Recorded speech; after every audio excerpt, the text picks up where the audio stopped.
mission. I stand on Coffin Tower. Whispers of Mac from the past. Ruins call with ancient power.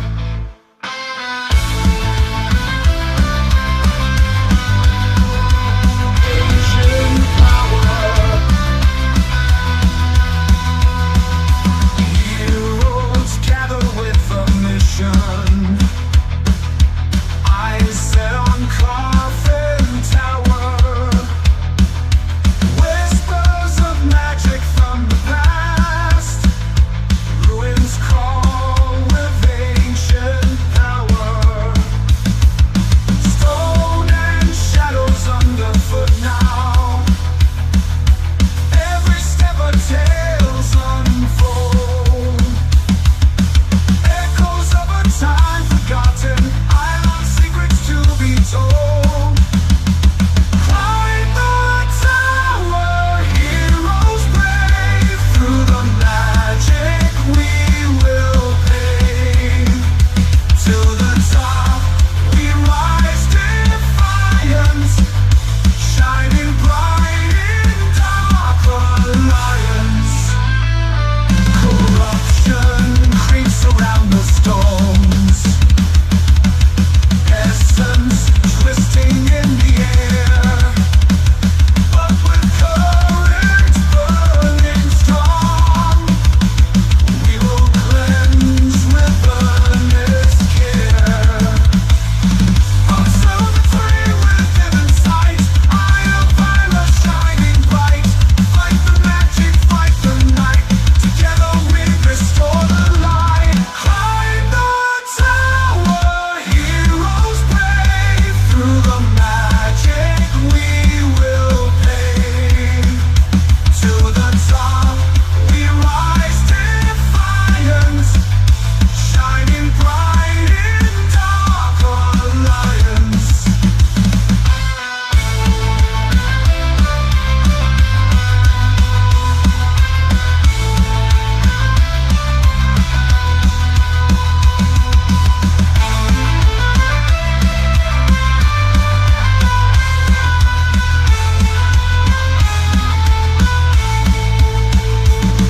Corruption creeps around the stones. Essence twisting in the air. But with courage burning strong, we will cleanse with earnest care. Observatory within sight, eye of violet shining bright. Fight the magic, fight the night. Together we restore the light.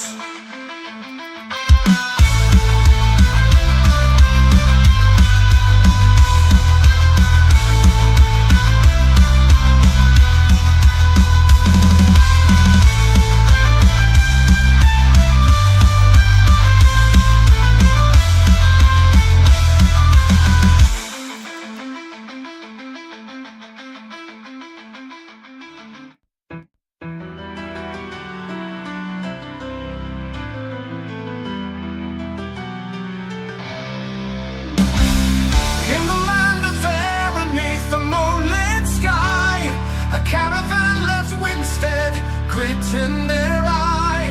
Wagons full of goods, dreams bound for Mirrorleth, but shadows lurked in silence, bringing the test of death. The horses' hooves were steady on the worn-out trail, through valleys deep and wide, past a silver veil. Bandits in the night, with greed and foul intent, turn the peaceful journey into swift lament. Run, caravan, the bandits close behind. From Winstead to Mirrorleth, there's no peace to find. Hold tight to your dreams, ride through the night. In the land of Terra, you must stand and fight.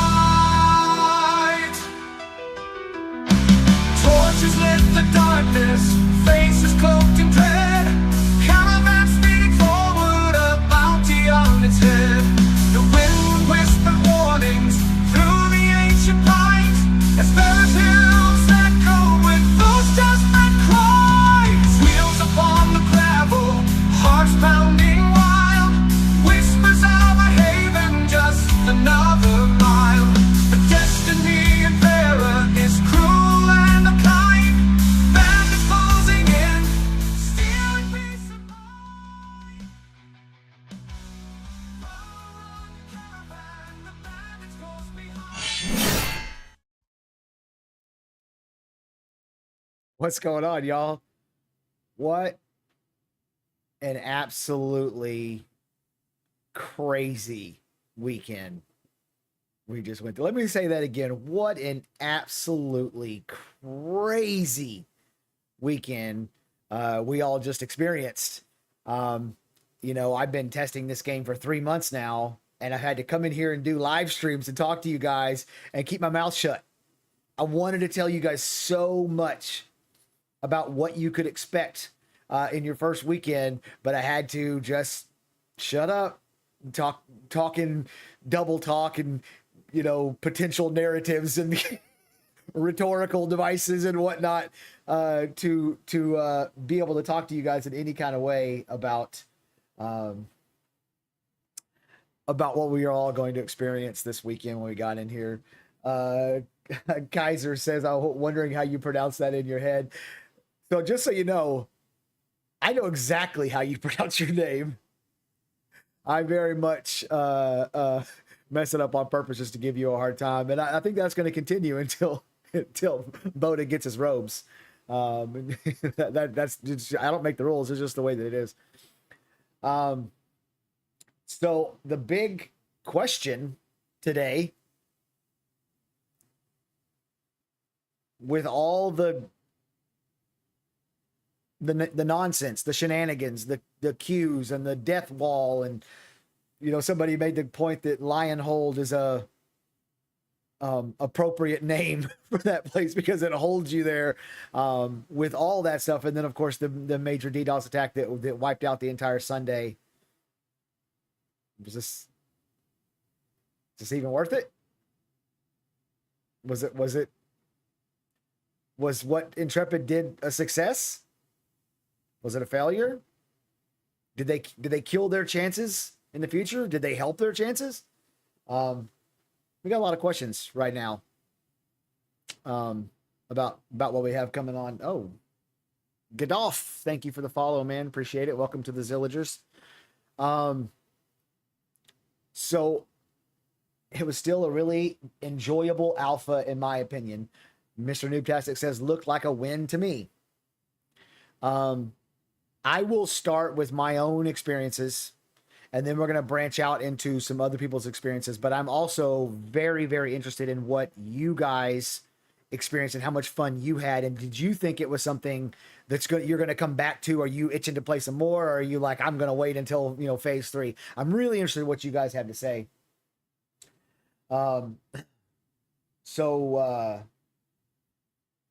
T-Fletch says, I found out a level 10 wolf outruns you on a horse and 3 hits a level 8 mage. One of the big narratives from the pre-testing that kind of everybody wanted to tell you guys who weren't in the pre-testing was watch the fuck out for wolves. Those things are deadly in Ashes of Creation, and they outrun you, and there's no stopping it. But of course we couldn't do that. Yeah, I hope you learn now. You got to give wives and wolves should be given a wide berth. Go way far around them, wives and wolves. Double Dragon said, same here. From what I've seen and heard, they were quite successful. Okay. Brant says, awesome test for me. Can't wait for this weekend. Okay. Kaiser says, I think absolute success, and it's a good thing this DDoS attack happened first week rather than later. Ooh, Kaiser with the hot take. We're gonna get back to that here in a little while. Commander Thread said, my life today is empty. I'm walking around my flat, clutching my keyboard and waiting for the next weekend. I mean, that's some dedication right there, Commander Thrud. I really like that. David Malkowitz says it's an alpha, good or bad. It was a success. Server authentication issues, bugs, DDoS, it all contributes to the alpha. The attention, good or bad, speaks to the true interest and excitement. I mean, I think there's a lot of truth in that, David. That's, man, whether people liked it or didn't like it, everybody was interested in it. It was kind of the talk of the internet for the weekend. So you got a good point there. Mr. Noob Tech says, yeah, definitely better to have it happen right away when we were expecting a high rate of crashes and login issues. Yep. Soothing Chakra says, I'm really excited to hop back in next weekend. The combat felt smooth and enjoyable, which is the aspect that got me excited. Your savior says 5 more days. What to do now? And Zentho hops in with, I liked it a lot. Lots to work on, but still a good time. So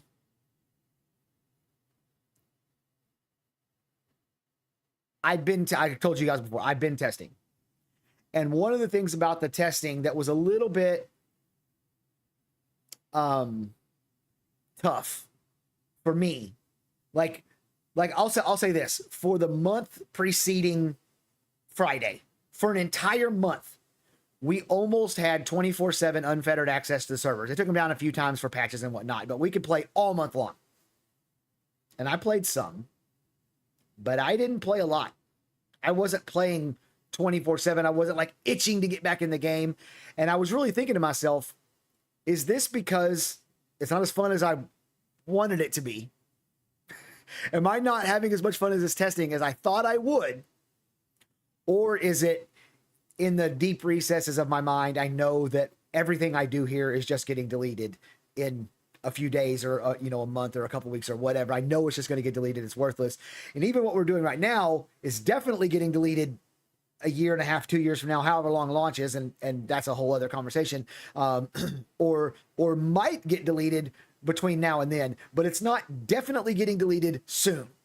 So I really was confused about where I felt, because I mean, I leveled from 1 to like 9 or 10 a lot of times over the last 3 months, like a lot of times. So I didn't know what to expect. But I got in there. And so part of my problem, part of the reason why I wasn't playing as much as say some of the other people were, a lot of guilds had entire groups of people who were in the pre-alpha 2 testing. I had one guildie who was in the early pre-alpha 2 testing, one guildie who got in a little bit after, but is a busy person, so wasn't really able to do much. And then pretty much all my other guildies got to get in at that very last wave, like Thursday, when they launched on Friday, so on Thursday. So I got very little group play experience. I pugged with some people and did some of that, but it wasn't the same.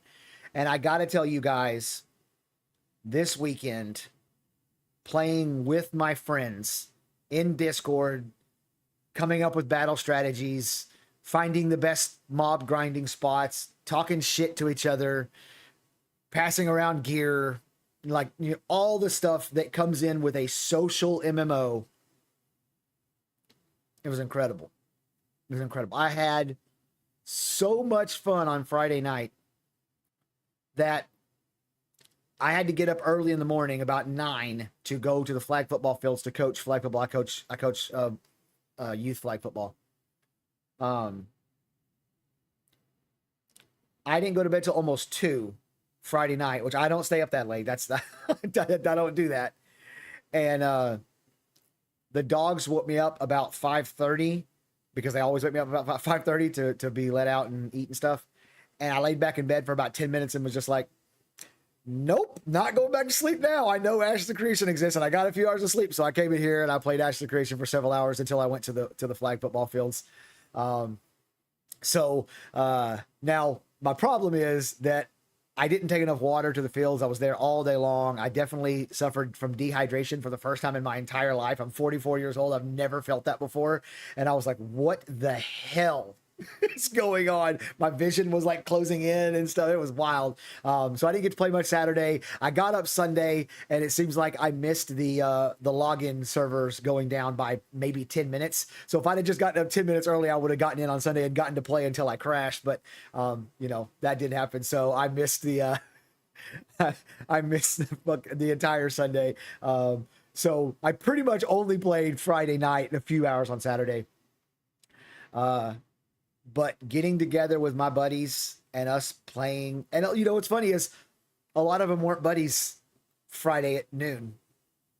They were people that I knew. They're people that I'd recruited to my guild, but they'd all just kind of been hanging around, mildly watching the Discord, maybe showing up for a meeting, or, you know, whatever. But then when we got to actually get in game and play together and do things together, now I'm like, you know, Kaiser's a buddy of mine already. I don't, you know, yeah, we played video games for one day. I don't care. We're friends now.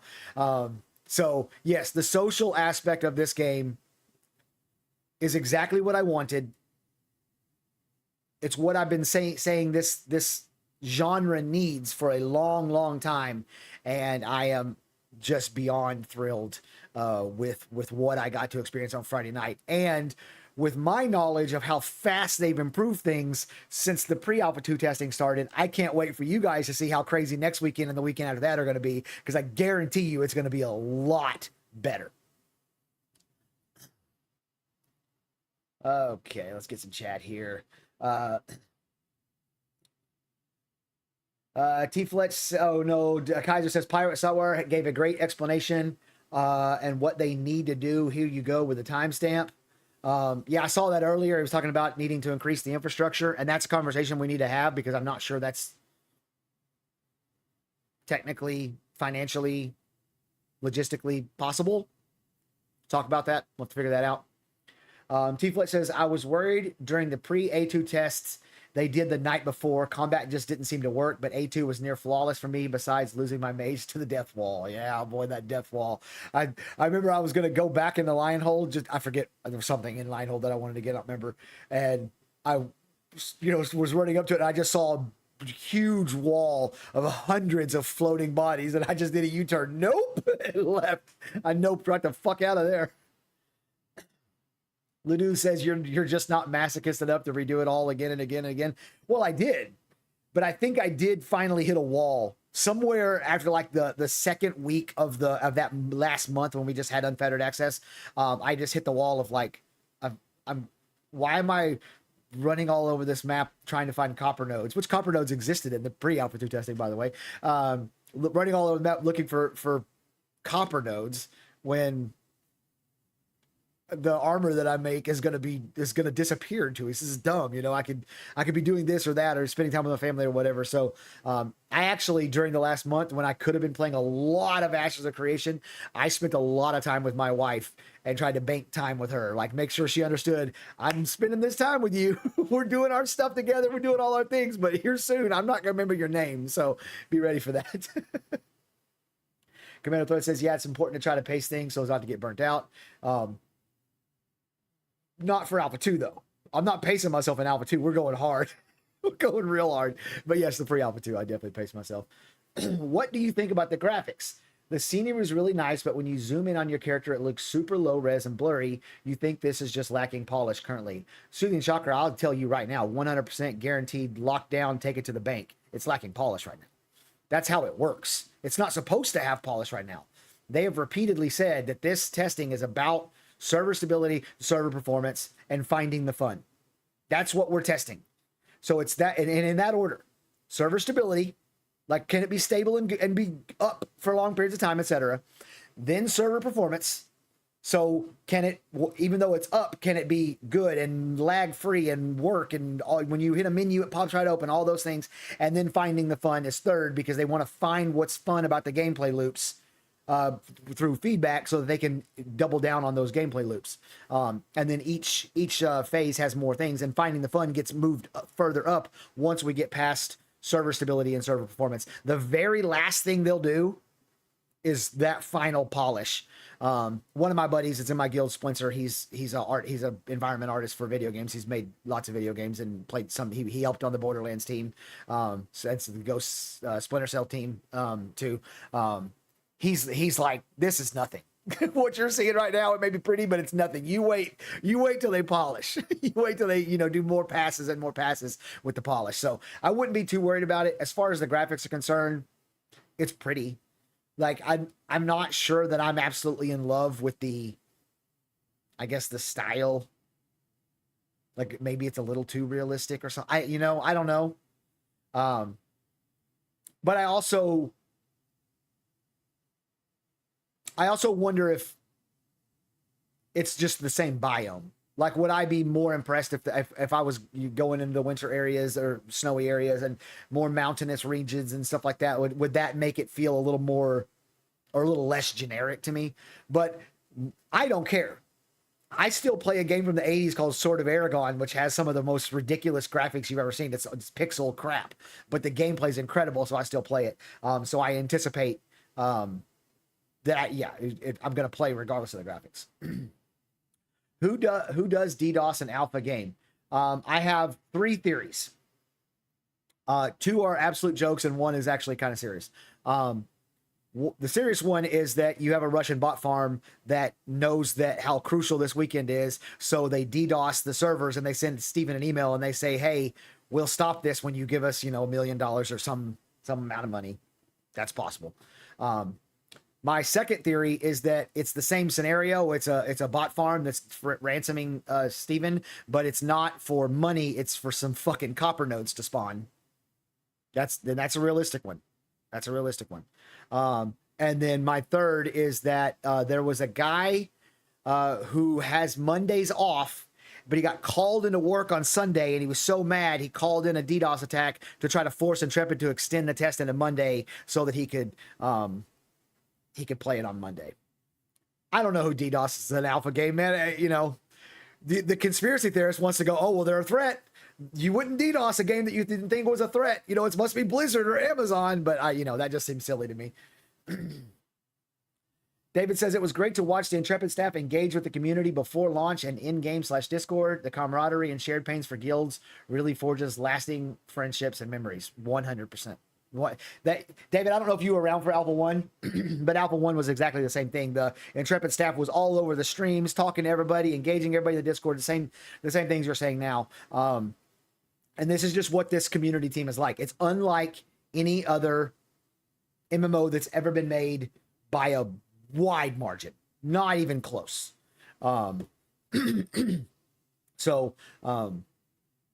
Just be knowledgeable that is the norm. That's not going to change. That's how they do things around here. Ludulu says the fucking death wall. That death wall was crazy, man.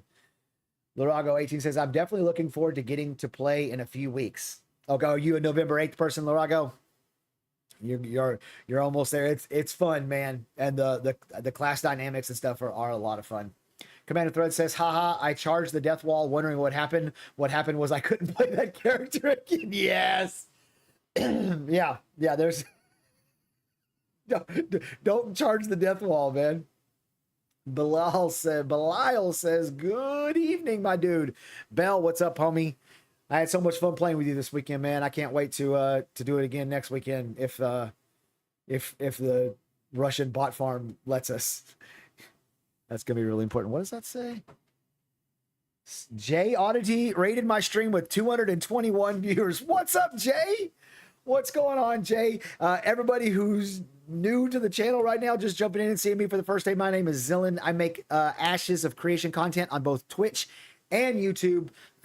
I've been doing so for about the last 4 years. I was in the pre-alpha 2 testing all the way back to the very first wave of people that have initial 1,000 people that got invited to test. So I've been playing this game for the better part of 3 months, and I had an absolute fucking blast this weekend. And we're just talking about everything that went on in that test, and was it worth it for Intrepid to put it out in a state where there was the login queue issues and the death wall and all those other things. So welcome in, guys. I really appreciate you guys all hopping in here. New World is for boomers. Yes. No Life Alice says huge raid. Yes. Jay Oddity says going for food. Have a great stream. Thanks, Jay, man. I appreciate it, man. Good dude. Thank you. So anyways, David says on Vira, that's Genesis, that's Rives Guild, took over Winstead, and someone brought a dragon to our town. We picked away at it knowing death was waiting for us, but we embraced it. Leroy Jenkins would be proud. Yes, there was a lot of stuff like that during Alpha 1 as well, where the devs jumped in and made it kind of fun and broke up the monotony and all that stuff. It's a testing environment, so, it should be fun. So, yeah, that's been great. Ludu says, I've been mauling over people saying that graphics, not art style, look worse than 2004 games. Yes, it's so dumb. It's so dumb. The graphics are incredible. You can make your argument about the art style. You may not like the art style. I get that. I'm not a huge fan of the art style. I don't hate it, but whatever. But the graphics are incredible. Have you seen the LOD, how far you can see? You can see Carfin, which is all the way on the east side of the map. You can see it on the farthest reaches of the west side of the map. That doesn't exist in video games right now, and it certainly doesn't exist in MMOs right now, dude. It's so crazy. People going crazy over the graphics are just nothing. I played Raven Dawn in January 2024. What is Raven Dawn? Raven Dawn, is that an MMO? I don't think I know what Raven Dawn is. DDoS for copper notes, 100%. That's what I think. I think that the DDoS was ransom for Steven to put some fucking copper nodes on the map somewhere. Ludulu says you wouldn't DDoS a car. DDoS is lame. Double Drive says, I think graphics are good. My only complaint about the visuals is that the art style kind of misses character or personality. Yeah, I think that's, at least right now, that's kind of how I feel. Now, it also might be, like I said, just the limitations of what we have access to right now. If we had orcs and Tolnar, now all of a sudden the personality of the characters might come out a little more because you have something besides boring human-looking faces that we've seen over and over again. Helix says the graphics are good. We can clearly see it in the few random elements that are polished. People are just not capable of comprehending the fact that it's still a work in progress. That's what I can't understand. It's an alpha. You know what? I can't understand it because almost nobody's ever alpha tested a game. Like infinitesimally small numbers of people have ever alpha tested a game. They've beta tested a game. Beta means the game's complete. It's polish and bug fixing, maybe balance that you're doing in beta. Alpha is the game's not finished and people don't get to alpha test and they don't understand it. And so they're coming into it expecting a beta type performance, but it's not. It's an alpha type performance. And that's the pains of open development. But what I think what's going to happen, this is I'm shooting my shot. I'm pointing to the outfield like I'm about to hit a home run. I think what's going to happen is you're going to have a lot of people over the next 2 years, 3 years, however long it is that this thing's in Alpha 2, with the same, oh God, it's not polished, it's buggy, this, that, there's whatever, complaining. But the people that stick and the people that test and that give feedback, they're going to shape this game in a way that other MMOs don't get the experience to be shaped because the game is complete by the time you get into beta testing. Think about the New World when people flooded into New World for the beta testing and they were giving them all this feedback about stuff that was a problem and ended up being the reason why New World failed. There was nothing they could do because the game was complete. I think when this game comes out, it's going to be so good and so well polished from a gameplay perspective, from a systems perspective, because of all the player feedback at a time when changes can actually be made as opposed to too late. It's going to be a smash hit, but it's going to be kind of maligned in this weird battle between the haters and the lovers for however long until launch gets here. But launch will be what changes people's mind. Steven Mr. says Steven was running around showing off his mounts. He sure was. Torment says it could be someone DDoSing the GCP of AWS and hitting IP ranges that maintain AOC. I know what DDoS, AWS, IP, and AOC stand for. I don't know what GCP stands for. Blizzard is so down that it is making DDoS. Don't they have like 6 million subscribers to WoW even right now? Like, I know it's not the height of 14 million or whatever they had, but they're still the most popular MMO by a wide margin. I just can't imagine that they care about Ashes Creation's little Alpha 2, but, whatever. I hope they will fix the UI. That was confusing. The UI is placeholder. Erglis, if you are still here. I can confirm the UI is placeholder. They've said it many different times. There are some elements that are, will stay or whatever, but it is a placeholder UI. I don't know if you saw the guild UI. The guild UI is pathetic.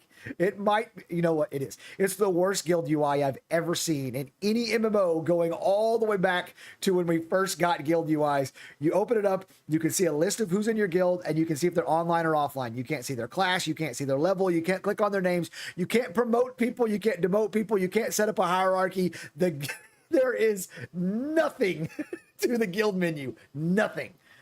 So I very much assume that's gonna get changed. Soothing Chakra says, I noticed a lot of tanks, clerics, and bards in Alpha 2. I was expecting to see a real lack of tanks in particular. I ended up re-rolling from tank to mage to fill a DPS gap. Tank is fun. Tank is fun in this game. The tank, I said this in one of my videos I put on YouTube. I think this is the most fun tank class in any MMO.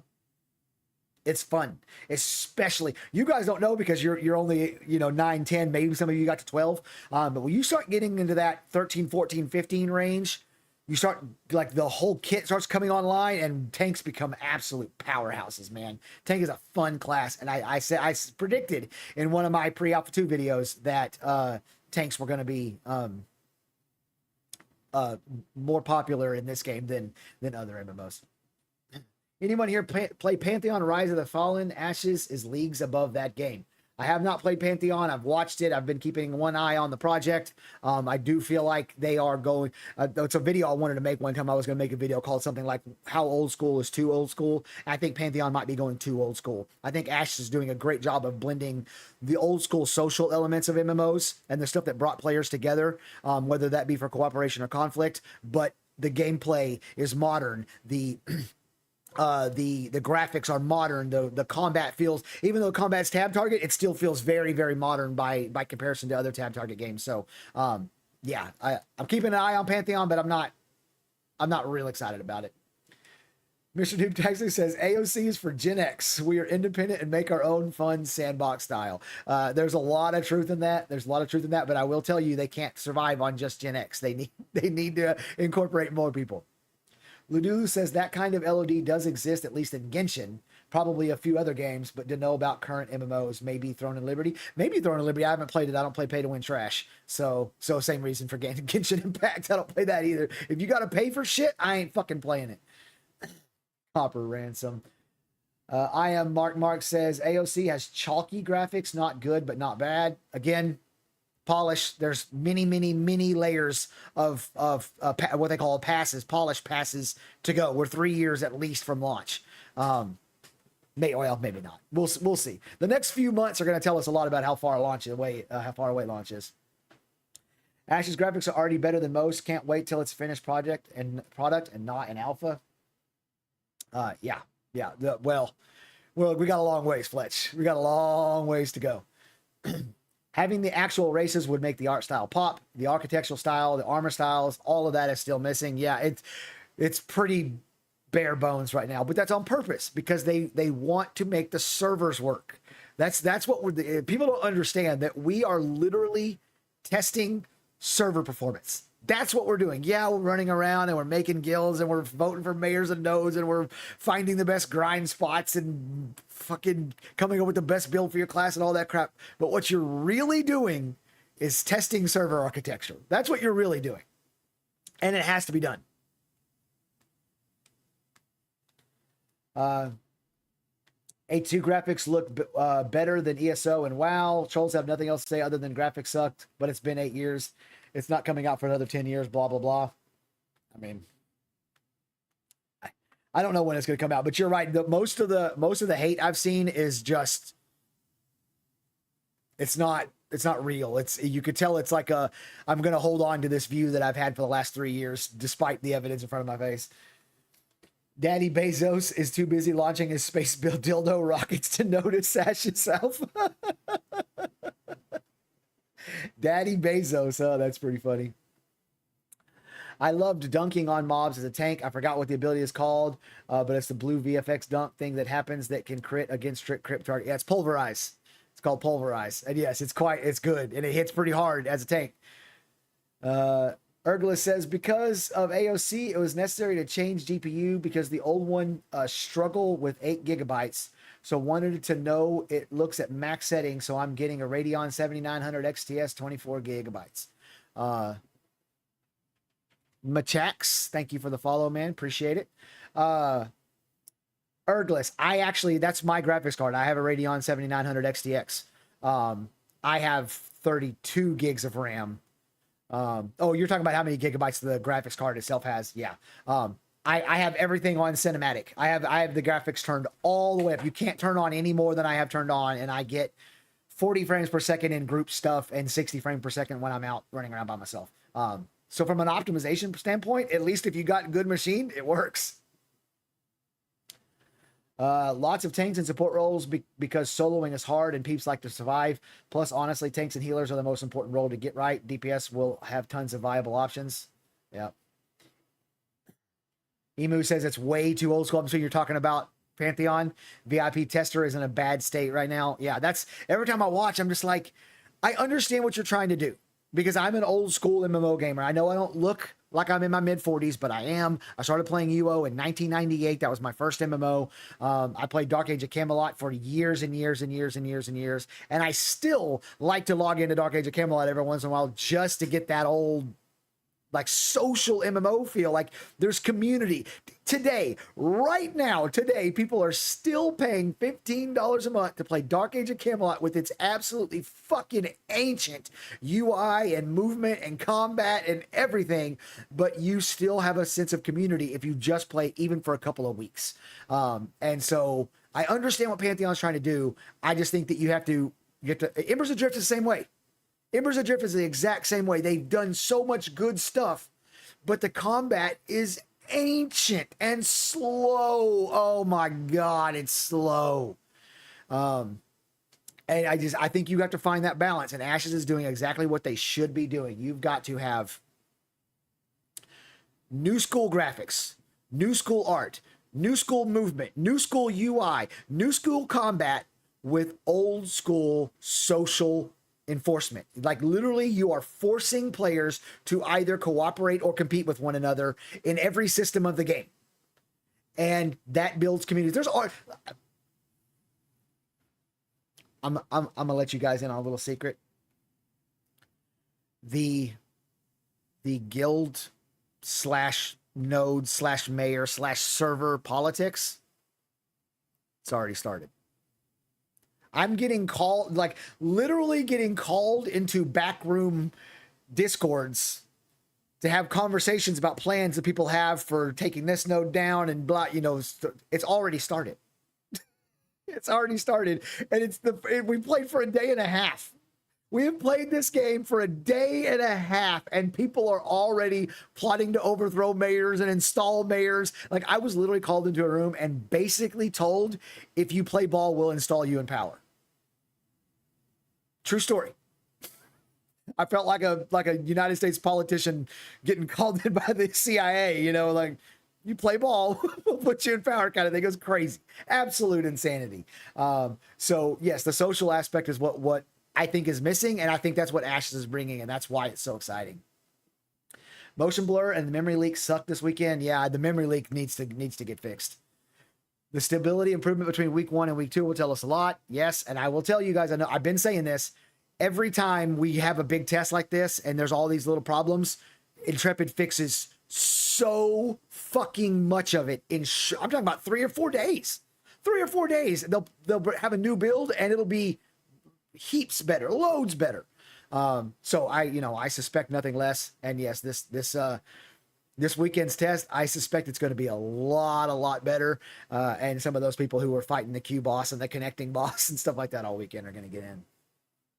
Double Dress says the game looked quite stable outside of line holes and zone was with goblins. So yes, I told my guild, we had a meeting on Thursday night, and then I was tagging everyone in the Discord. I was letting everybody know, you log into that game, don't mess with the character creator, just default look. If you absolutely have to mess with the character creator, change your hair or something so that you don't look exactly the same. Get the hell out of there. go do the sweat of your brow quest and get the fuck out of Lion's Hole. We're gonna go east. We're going to Mirror Left, and we're just gonna find shit to kill and level. Get out of Lion Hole. And I'm glad we did, because all weekend long, even when we logged out or whatever, we were able to just log right back in because we weren't in that Lion Hole infinite queue. And I'm gonna just go ahead and let you guys know now, in case you didn't get to play this weekend, and so you don't know. I suggest you do Sweat of the Brow and get the fuck out of Lion Hole and don't go back. It might be fine. They might fix it, but I wouldn't risk it. I would get the fuck out of Lion's Hole. So there's a little advice for you. Earlier says we are testing games and testing our own PC, and we'll see what needs to be upgraded. Yeah, it's a PC test. I see what you're saying. Server got tested nicely with Mayor Firebrand. Mayor Firebrand, yeah. Your Survivor says, I've never cared so much about graphics. So many people praise BDO graphics, and I still went for the lowest possible details to boost to 400 frames per second to maximize DPS. Yeah, there you go. Not even in game yet, and I'm having to find the copium till the 8th. Oh, Bouncer, yeah. Bouncer hung around in my Discord all weekend long, just watching all of us live stream and listening to us play and have a great time. And I felt so bad for him. He just, he's got his name in Discord, Bouncer, and then parentheses, he's got November 8th there, so that he's just reminding everybody that he can't jump in and play with us. He can't join the guild grind group or whatever. And I just felt so bad for him, man. Bouncer, we're looking forward to you getting in with us, man. Des Revis says, what up, sir? Des, did you have fun? That is my question, Des. Did you have fun this weekend? Did your guild have fun? Did Ellie have fun? Were you guys enjoying yourselves? That is the question. Graphics optimization isn't even done yet, so someone can get good FPS now. They'll love their frames later. Yes. EverQuest still been out since EverQuest still active, been out since 1999. Yes, EverQuest, the original EverQuest, still has people playing. And while I've never jumped on to see, I bet you anything the community is strong in that game. And if I was to just start playing it right now, I would get brought into the community. People would be like, oh, a new guy, let me show you how to do things. Let's take you out for this fight, show you this boss and show you that zone. I guarantee it. And that's what we need back from MMOs. Boomer retirement plan, AOC alpha tester. My fellow UOEQ and DAOC vets know what's up. The long runs and grinding feel like a warm blanket. Yes, they do. I all weekend long, when people would ask in chat, where's the fast travel? I would just type in no fast travel in Ashes of Creation. Probably the game's best feature or something like that. I love the lack of fast travel. It's another thing that forces community. Boomers are already retired. Your savior, thank you for the follow. Appreciate it, man. Bravo, Mr. Vince says, I just ordered another 32 gigabyte kit on the way to throw in my PC before Friday. You know what, Bravo, or Vince, because I know who you are. I was thinking about doing the same thing because I got 32 gigs and I think it's time to go to 60. I've been thinking about it anyways, but after this test, I was like, you know what? Chance Cross says, on Friday, I was getting 40 to 50 frames per second. On Sunday morning, I was consistently getting over 100. Don't know if anything changed, but holy cow, it actually ran smooth as hell for me. Like, it's crazy. There are certain, like, I understand the death wall, the queues, obviously the DDoS attack, but outside of those things, for the people who are suffering those things, people who managed to get out of Lion Hold and get away and all that stuff, they had a great experience. And that's really, really promising for what Ashes has to offer. Login queue is based on zone. I believe so. I'm pretty sure, because I was able to log in and out. Like I would be in queue for 3 minutes if I was all the way in mirror left. It was only people who were stuck in Lionhold who were in the queue. And I say I believe so. I know so. That's what, during the testing, one of the things they would tell us was you've got to get in and get out of Lionhold so that other people can get in. So that's part of how the queue works, because they can't have 6,000 players in Lionhold. That won't work. So as players move out of Lionhold, then it allows more players in. Vince says, also, FYI, there was a post on Reddit. AMD cards are defaulted to a lower resolution, which you have to change manually in the game files. Vince, can you drop that a link to that in my Discord, please? I would like to look at that.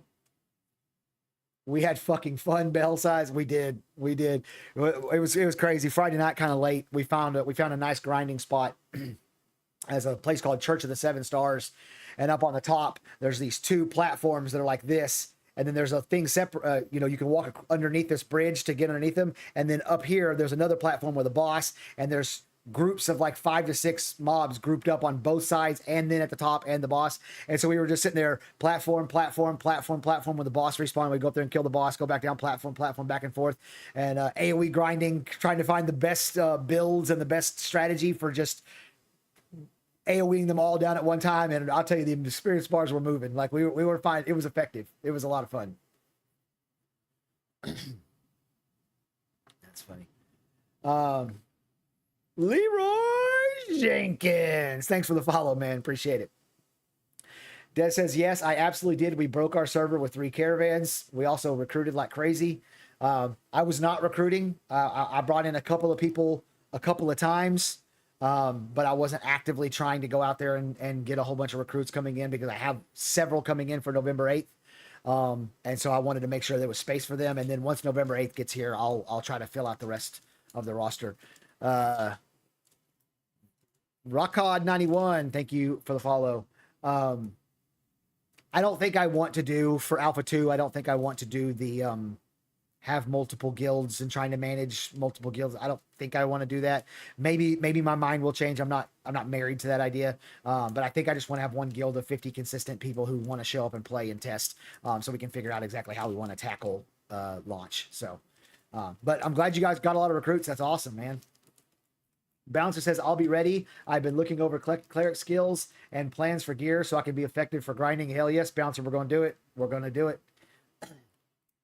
Des says, Eli chose for our anniversary to test Ashes of Creation. It was our 12-year wedding anniversary on the 27th. Are you kidding me, dude? That's incredible. What a wife, man. What a wife.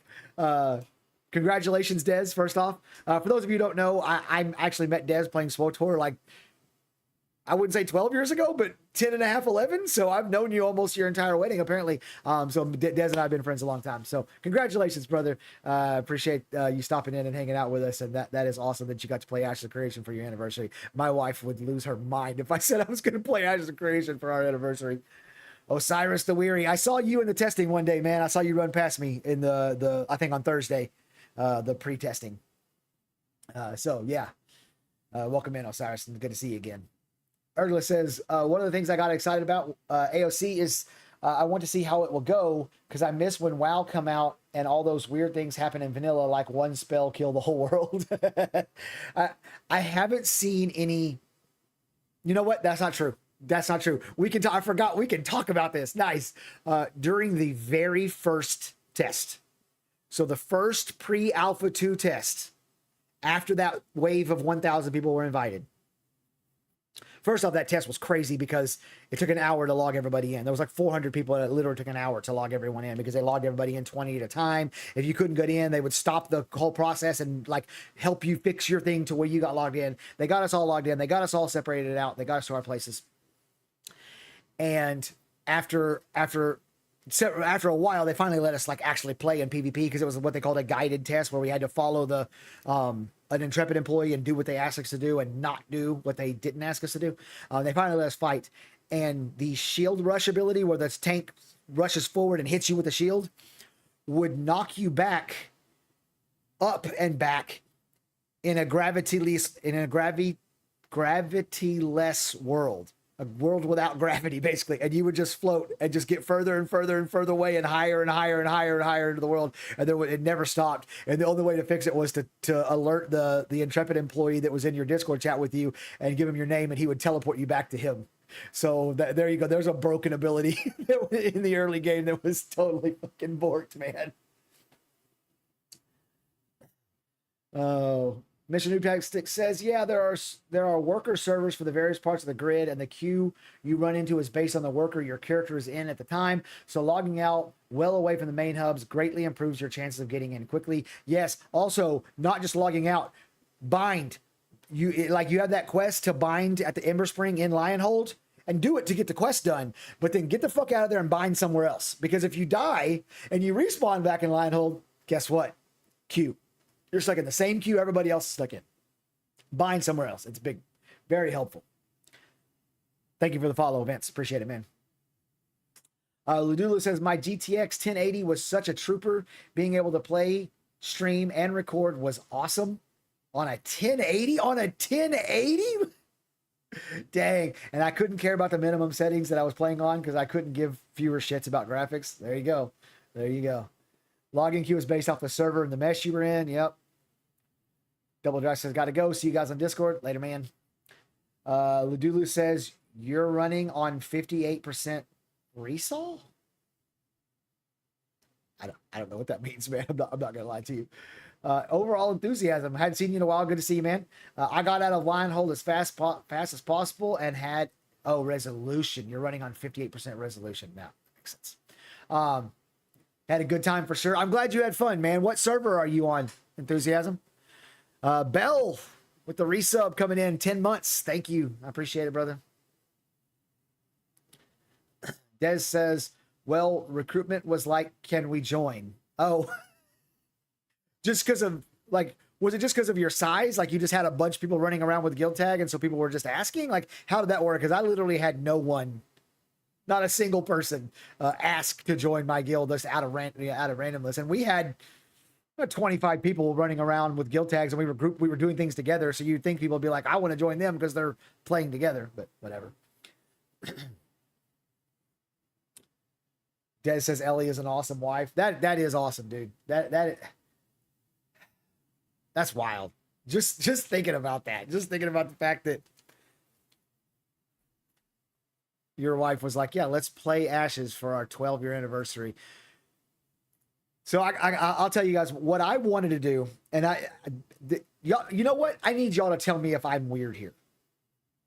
Because I feel like I might be. My wife certainly was not down, but this is what I wanted to do as a part of our just entire marriage, the way I wanted to handle anniversaries.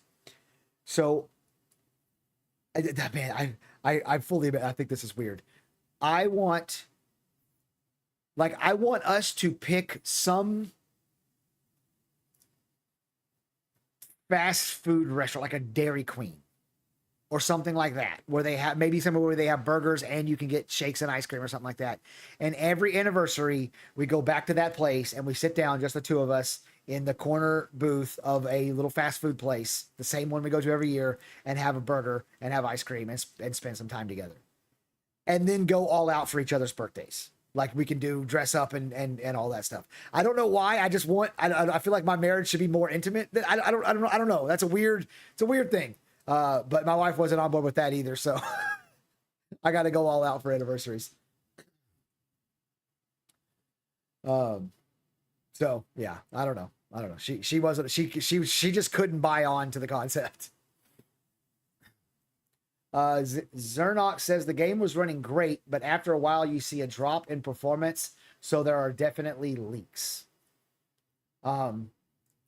I was not having a drop in performance. I wonder if the leak is related to specific hardware or something. Because, I wasn't having performance issues. I could just play with no problem.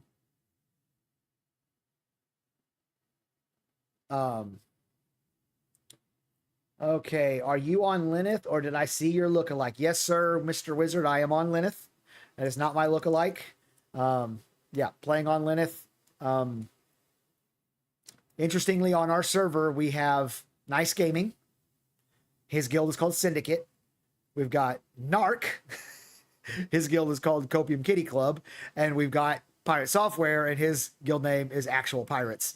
So we got several fairly good-sized streamers with some pretty big-ass guilds already on our server. And, of course, I know Vira has Jamie and Richie and Genesis and all that stuff. So like all the servers have their streamers, but those are the ones that we have. Lazy Peon is also on Nilith. Okay, I saw somebody named Peon, but I assumed that was Hidden Dagger in Peon. I assumed, but maybe. It's cute, but I think unless it's the wife's idea, it's probably too lowbrow. What's funny is she is not high maintenance by any stretch of the imagination. She's not like that at all, at all, at all. And for some reason, this like she just wants to make a big deal out of anniversaries, and I'm like, I just want to go quit, sit in a corner of a place and have a burger with you. But yeah, boo pirates. Viral. The guild name is Organized Chaos, as Des jumped in with. Wizard says, yes, we have a busy server, but lots of fun. I had a lot of fun. We grouped up with, we did a lot of guild stuff, running guild grind groups. We had 2 full grind groups going at one time. We had at one time we had 2 full groups and a third smaller group that wasn't quite full. And of course, we're gonna have a lot more than that on November 8th when more people come in. But other than that, we jumped in with randos. One of my guildies, old school, I've known him since the SWTOR days as well. He jumped in. What's the name of that guild? Womp Womp. He jumped in with a guild group from a guild called Womp Womp. Ended up in their Discord. They had a big raid. They were going into Oakenbane and killing people and stuff. And so it's all like I was saying earlier, the social aspect is already starting to happen. There, one night I was grinding. Friday night I was grinding with some people, and then Saturday morning when I actually got to get up and play, and somebody was like, looking for a DPS or whatever, and I said, hey, I'll come or whatever. One of the other guys goes, oh yeah, get him, he's good. Like they remembered who I was.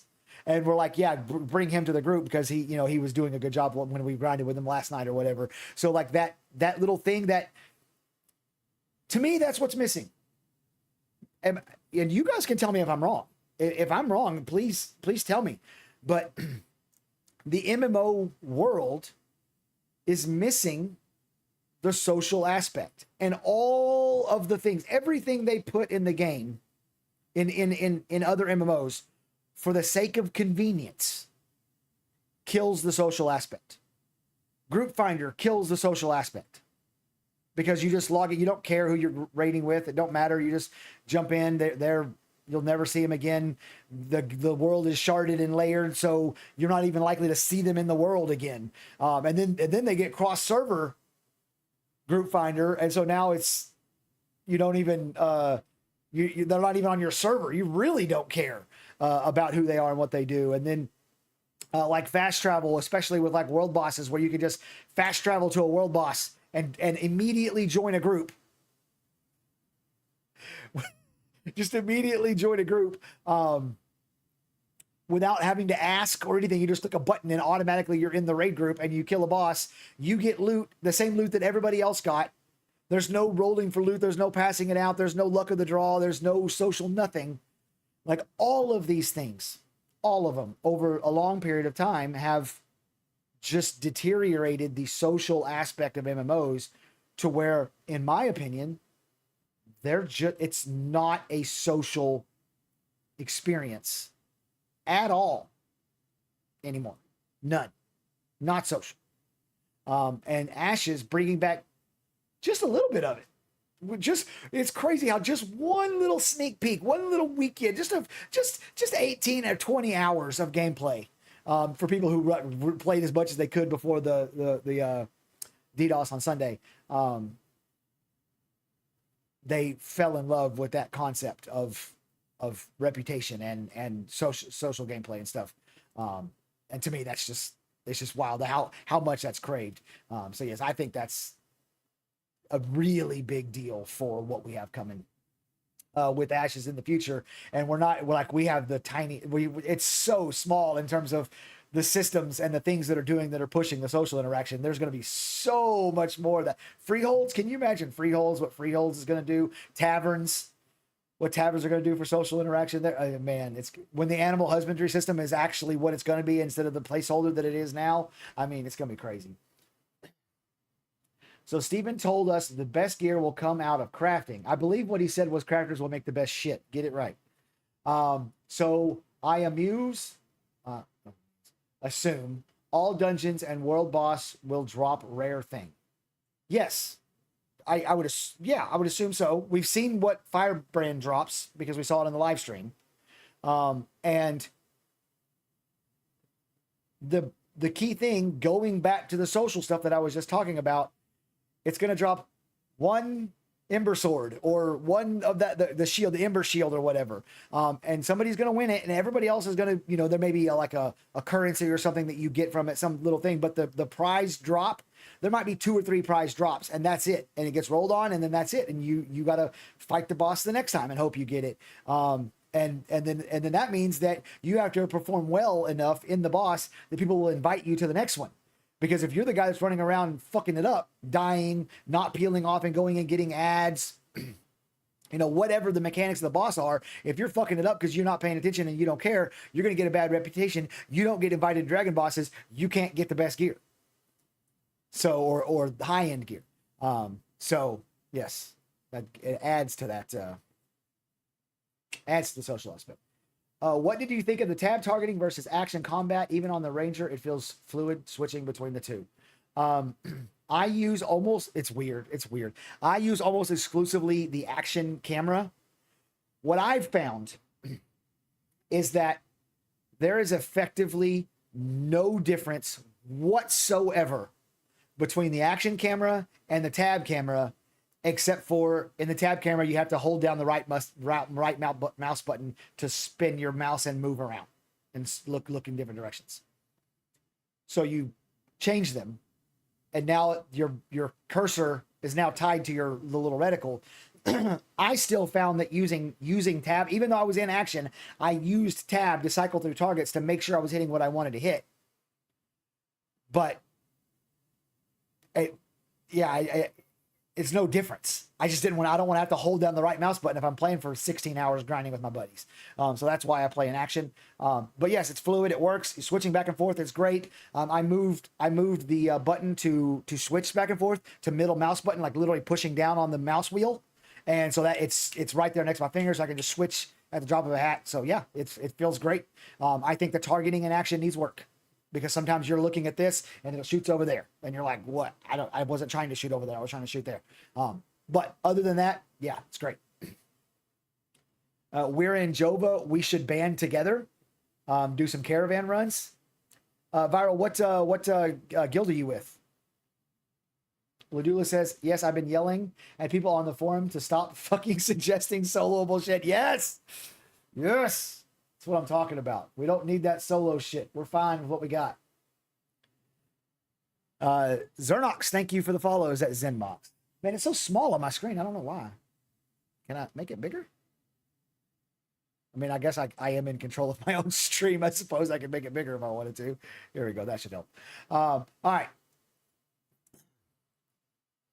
Grand Exchange killed RuneScape for me. I played RuneScape. I'll tell you guys. You guys want a quick story on the Zillin's history with RuneScape. I was playing Dark Age of Camelot. As I've mentioned before, loved Dark Age of Camelot, and that was a time when I didn't have a job. I was playing 18, 20 hours a day, every single day, staying up till 5, 6 o'clock in the morning, sleep until noon, and playing until 5, 6 o'clock in the morning, over and over and over and over again. I played way too much Dark Age of Camelot back in the day. And I would like do things for my dad, helping him out. My dad drives race cars, and so he would need help, like installing an engine or banging out some dents or changing tires or whatever. And I would do work for him on occasion to get enough money to pay my $15 a month subscription. I was such a bum. 21 years old, living in my dad's house, doing absolutely nothing but the absolute minimum I had to do to make $15 a month to pay my subscription. And one month my dad, I guess he got frustrated with it and was tired of me doing it, which I don't blame him one bit. Now that I am a dad, I'm like, God, I'm so glad he did this. But he was like, I'm not going to pay you $15 a month to help me out with this anymore. You're going to have to make your own money. And so my Dayoc subscription lapsed, and I was so hard up. I was looking for free MMOs, something to do, and I found RuneScape, and I played it for about 2 days. It's pretty interesting. We're talking about 2001, 2002, like a long time ago. Might have been 2003, maybe. You know what? It could have been. Yeah, 2003, somewhere around in there. And then, but I was like, no, I got to get Dayoc back. And so I ended up applying for a job at a a restaurant to be a waiter and got that job and got my subscription turned back on for Dayoc and never played RuneScape again. So I don't know what the Grand Exchange is. That's long story to get to. I just did a weave to get back to Grand Exchange. Des Revis says reputation is key, and that is part of the key to community. Yes. I'm so excited for your reputation to matter again. Like, I remember being known in both Dayoc and Ultima Online. Not everybody on the whole server. And it definitely won't be the case with Ashley Christian because the server's so big. But your region, the area that you typically play in, people are going to know who you are. And that's good or bad. If you're ganking people, if you're ninja looting, if you're training mobs over the top of people, if you're going into I just got triggered. Last night or Saturday morning, I was in a grind group and we were balling stuff up and doing AoE murder balls. And we had some complete dumbass that was doing a big AoE knockback and knocking them out of the circle. And it was so frustrating. If you're doing that, people are going to know who you are and you won't get groups. You won't be invited to things. You're going to have to make a new character, start over, make your reputation better, all those things. So yes, I'm so excited for reputation to matter. So excited. Bounce says, if the writers of the Dragonlance Chronicles played this game, I'm sure another 16 book series would come out. Yeah, like the old classic WoW. Yeah, there's some similarities with old classic WoW. Not a lot, because there are some similarities. Is the stuff Firebrand dropped on the live stream placeholder until they have a crafting system more fleshed out? Vex, I believe that is the case. If it's not, then Steven lied when he said crafters make the best shit, right? I think so. I suspect what's going to happen is nice gear is going to drop from Firebrand and Tumok and whatever, but it's also going to drop materials that allow you to make better gear than the nice gear that drops from them. And you're gonna have to win the material, find the guy who can process it, then find the guy who can turn it into something for you. So yeah, we're a ways away. Exclusive cleric tab gameplay for me. If you're a cleric, you better be in tab gameplay. Although we had one healer who swore that healing in action was fun. I guess have at it. I don't want to be swinging my camera around trying to find the guy I'm trying to heal, but whatever. I've been in action near constantly. I haven't played WASD tab games, so that shit was so weird to me. Okay, yeah. Bouncer says, let's ask the healers about action camera and traditional. Yeah, again, the healers it's going to be healers probably should play in tab, probably. Action cleric feels unreliable for me. Healing entire raids, I would imagine. A lot of the other streamer peeps did the same. Use the tab to realign targets, then went into action. You don't have to go into action. You can use tab while in action mode, and that's what you're in action. I'm looking at what I want to hit. I'm already attacking so that I'm not wasting GCDs.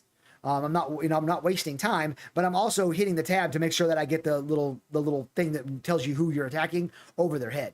Yeah, you don't have to exit out of action in order to use tab. Was the text on everything too small, or is it just me?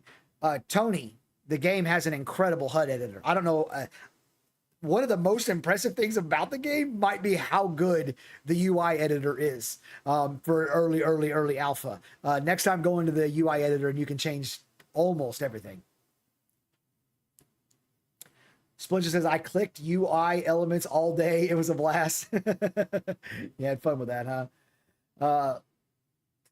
Next says text is definitely too small. I didn't experience the text being too small. I wonder if the MMO genre, the MMO player base is getting old like me and is denying the fact that you need glasses like I did for 2 years. Now I got the glasses, I see fine. Lewis says, I have a question. Did Steven ever said after December we are playing 5 days? Do you know what days they are? They never said what, and it says 5+. So it could be damn near constant right off the bat as soon as we get into phase 2. I don't know. But no, they did not say what 5 days. And I've sat around and kind of contemplated and thought, to me, the thing that makes the most sense is Monday through Friday, because then his staff can have the weekend off. But then you're like, people are working, they can't play as much. People are going to want the weekends to play. So then you're like, okay, what, Thursday through Monday? Maybe? Answer is no, he hasn't said, and I don't know. Timothy says, if I remember correctly, he said something about switching days played, but don't know what or how long. Okay. I don't remember him saying that. Mission Nukes Tab says, oh yeah, if you develop a bad rep on your region, you might end up having to move to the other continent. Seriously. Seriously. At least in Ashes, because the game is so big and there's going to be so many regions, you might not have to create a new character, but you damn sure might have to move to another continent. I like that. That's a good point, Mr. Noobtastic. I like it. Savage Logic says, I made a blue quality two-hand sword from the recipes I got from Firebrand. It was so much better than any level 10 vendor item. You killed Firebrand in this test this weekend? Oh, because there was... Wait, you killed Firebrand in the test this weekend? Because I don't know that anybody did that on our server. I missed your answer. Oh, no, I saw it, but I didn't get back to it. Yes, I saw that that's basically what you and your wife do, and that's awesome, dude. That ain't my wife. Golid says, hope you're having fun on Linus, Dylan. It's been super busy on our end and so much fun. Arctic Rat King. Thank you for the follow. See how I made it bigger and now I can read it? Look at that. Dude, Golid, we had a blast. We had so much fun. We had a couple of non-consensual PvP events happen. One time we went to the Hall's Adjudication, and there was one person in the entrance from a guild called Syndicate. At the time, I had no idea who Syndicate was. They ran out of the entrance and went and stood by the Ember Spring there, the respawn point. And so we started like farming the entrance, and we were just killing things and trying to, get some, grind the entrance or whatever. And after we'd been in there and we kind of used up all the resources and needed to back out a little bit, we backed out into the courtyard area, and everybody sat down and started eating food. And we turned around and there was like 9 or 10 people from Syndicate there. And we were like, I wonder what's going to happen here. And then sure enough, it's all at the same time, all of them turned purple and they jumped in and bum rushed us. And we had a pretty good fight, but they had more than us, and they're probably more talented than us, more geared than us, whatever. And so they pushed us out and ran us off and killed us a few times or whatever. And I found out a little later on that was nice gaming's guild. And they jumped us. And then another time we were fighting at the Church of the Seven Stars, grinding stuff. And it was after the Church of Adjudication thing. And so one of our rangers was still flagged purple and didn't realize it. So he could still hit other players. And there was another grind group on the other side of the Church of the Seven Stars. And Mabari just wasn't paying attention or whatever and fired an arrow and hit one of their guys. And he even typed in chat, my bad guys, I forgot that I was purple. I'll turn it off, not trying to start nothing. And they all flagged up and came over, and we mollywopped their ass and they left and didn't come back. So, amidst all the fun PvE we had a little bit of that PvP that is supposed to be included in the game. It was fun. I had a blast, Colin, and I'm glad you guys had fun too. My vision is fine. The text was abysmal. Okay. I guess I didn't notice that. The font is bad, and that's been a very common feedback from a lot of streams and players. You can change the UI, but not the text size. Okay. There you go. I haven't tried to change the text size. It hadn't been a problem for me. I don't know how they're starting that on December 20th. I said before A2 started that there's a 0% chance that they start phase 2 on December 20th, because the Chubby doesn't do anything on time. They didn't even start Alpha 2 on time. They said it was going to be noon and it ended up being 3 or 4. So my guess is it won't be December 20th, but I don't think it's going to be, because they can't make this right. The rate of improvement of these servers, the stability, everything over the last 2 months has been incredible. And you guys wait till this weekend. You guys are going to be like, holy shit, this is so much better. They got room to go. There's still stuff they need to do, but this is loads better. I guarantee it. Savage Logic says, oh no, I thought you were talking about the Firebrand Minotaurs. Oh, okay. Yeah, yes. Yeah, you could get some pretty... What Mabari got from the Highwayman Hills. We were like level 4 or 5 maybe. He got it was called a Sanctus bow. It was a green short bow, and Like we were pulling mobs that were too high level for me and had a couple stars or whatever, and fighting them for like 20 seconds per mob. And when Mabari, just one DPS on our team, got that bow, and we were killing them in like 6 seconds, 8 seconds. It was a massive DPS boost. And so then we lived in the Highwayman Hills trying to get another bow to drop, but we never did get one. Never did get one.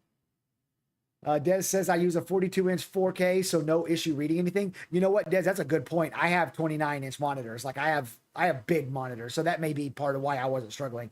It's just very big, very big monitors. Yeah. Good old Mabari. I think the text size would be fine as is if they used a different font. You know, I'll tell you guys. If somebody wants to volunteer, if you just let me know. You just let me know if you want to volunteer. We'll have a conversation. I have no discernment whatsoever when it comes to fonts. None. So like people make fun of my thumbnails on YouTube because of font selection, and I'm just like, I don't know, pick a fucking font. Who gives a shit? So if you're a like a font connoisseur, and you want to come help me make better thumbnails by picking better fonts, you let me know and we'll talk about it. I got a Sanctus Mace. That shit 2 times my DPS. Yes. That weapon was really, really, really nice. The other really nice gear drop we found was from the boss at the top of the Church of the Seven Stars. He drops like the Reaper hood, I think it was called. The Reaper hood, a Reaper cloak, something like that. And I can't remember the stats on it, but it was nice. I was like, oh shit, that's really good for our level. So there's a place for you guys to go. Belial said, fuck. So little backstory to the fuck Mabari. We had 2 Rangers in our group, Belial and Mabari. So when that bow dropped, we had 2 people rolling on it. Guess who won it? And guess who's still salty about it? Vex says, have you noticed servers being worse now than what you remembered it before A2 started, just with all the excess players now? Not at all. Not at all. The only thing that's worse is Lionhold. Lionhold is a fucking shit show. Again, reminding everybody, make your character, get the fuck out of Lionhold. Leave. You got to do Sweat of your Brow because you can't craft otherwise and you don't get a horse. Do Sweat of your Brow and get the fuck out and don't ever go back and bind somewhere else. Other than that, the game worked great for me. I had no performance issues. Like I said, I was getting with everything on absolute maximum. I mean, I literally turned everything up to cinematic. I turned on every option you can turn on, like absolute maximum. I was getting 40 to 50 frames per second in groups and 60 to 80 frames per second out on my own, just running through the world. So I had no performance issues and no server issues. Like just, it worked. Once you get out of Lionhold, it just works. Herzak Demo, well, that's the name.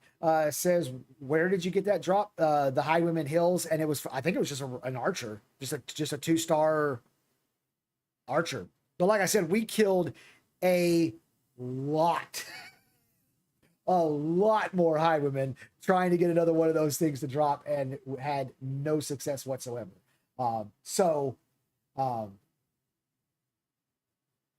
Yeah, don't count on that dropping for you. What is your PC specs?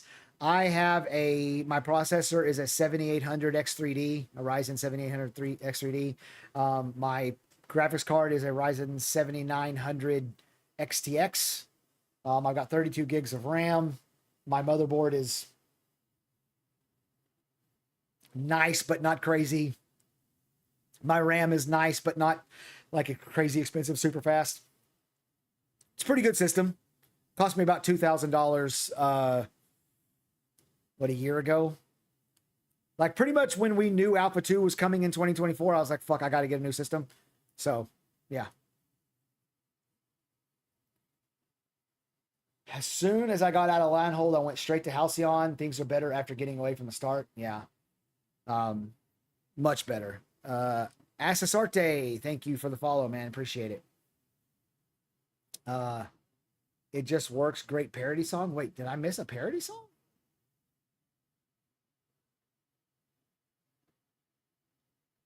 Huh. 0.0001% drop chance. Yes, that's what it felt like. God, we wanted another one of those, but because if we'd had Bell and Mabar using that bow, it'd have been fucking over for everybody. Vex says, I'm jealous. You got the same GPU as me, but you got that extra X at the end. Yeah. And I'll tell you what, that GPU is pretty nice. It's not a 4090. It'll never be as good at specifically gaming as a 4090, but AMD is better at multitasking. And as a streamer, as a content creator, as someone who's editing a video and playing a video game, or playing a video game and watching a video, or editing a video and editing a Photoshop at the same time, I need that multitasking ability. And so that's why I went with Ryzen. And then also Ryzen, the X3D and the 7900 XTX communicate with each other, especially when you are streaming, and it offloads the work. Whichever one's getting overworked, it can offload some of the work to the other one. So that's why I went with this setup. So there you go. Sastre says, I admire streaming skills and would love to connect as a fan and friend. I also have a helpful suggestion that you're open to it. Add me on Discord, Vic had. Add me on Discord. It's just Zillin. Add me on Discord. I'm always willing to listen to feedback from the folks. Todd Howard, it just works. Oh, okay. You sent me a Ellie set up left mine and right. I figured it was a bot, but I was, being nice in case it wasn't. Man, it's already been a blast. Just waiting for the real test. Yeah. So let's talk a little bit about the crafting and the gathering in specific. We haven't talked much about this. There is a Nova Ordum versus Envious PvP montage on YouTube. Oh, I bet that's good. Oh man, that's awesome. Any of you guys find copper? Any of you guys banks overflow stuffed with copper and zinc? Oh man. So I can tell you guys that that's not how it's supposed to work. Found a few zincs. Okay. I found a copper node every once in a while. I think I made 10 copper across the entire testing. Magic Pipe. What's up, man? Thanks for stopping in.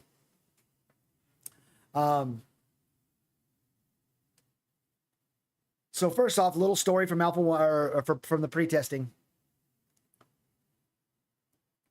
The way that it originally worked, as far as my estimation, paying attention to what was happening, was there are nodes, a certain, let's use round numbers. Let's say there's supposed to be 500 metal nodes on the server at any given time, or metal and rock nodes combined, whatever, doesn't matter.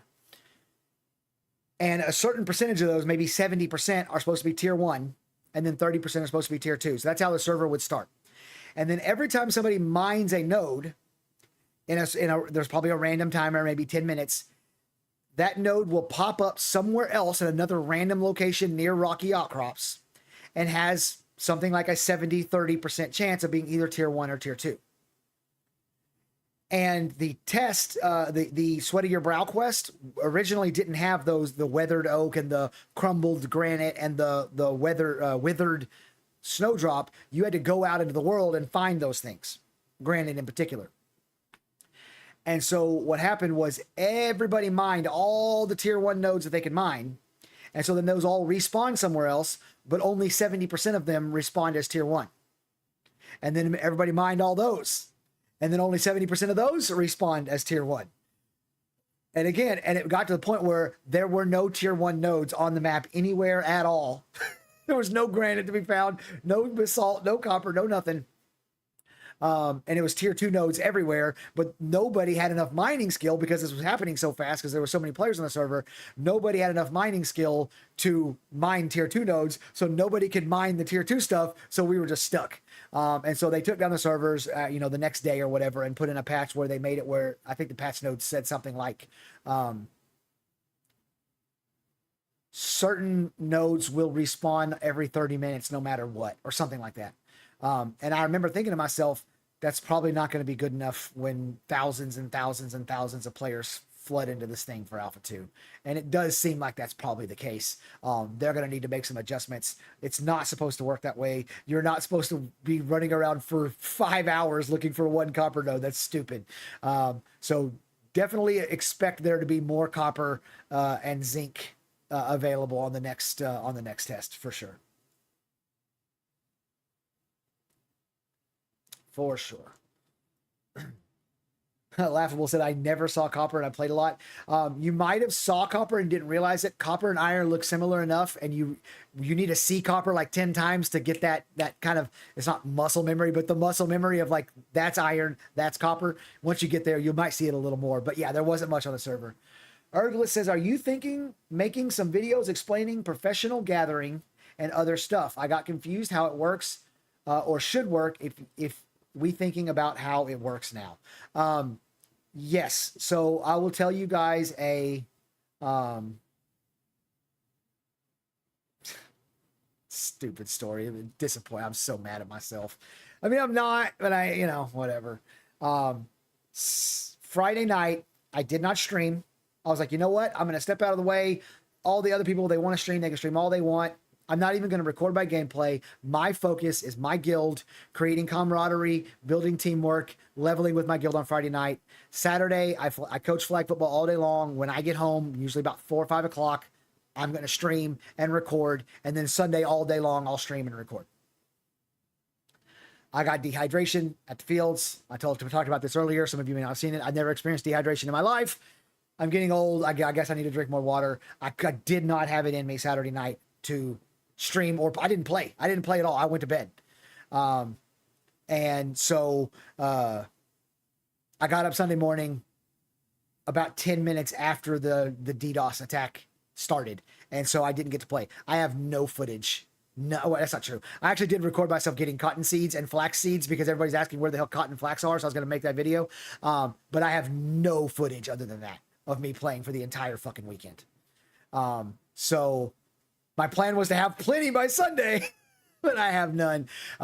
So I don't have footage. I can't make those guide videos, but guide videos on how to do stuff like that, gathering, where to find things, how the crafting system works, how to level up your crafting, how to get past the the novice stage of crafting, all that stuff. I plan on making videos for all of that stuff. So yes, follow me over on YouTube. It's just Zillin.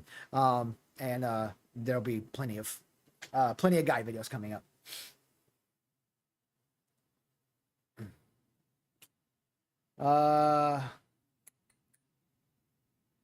Tony says, the end of the test, I finally got to the level to mining a copper vein. Nice.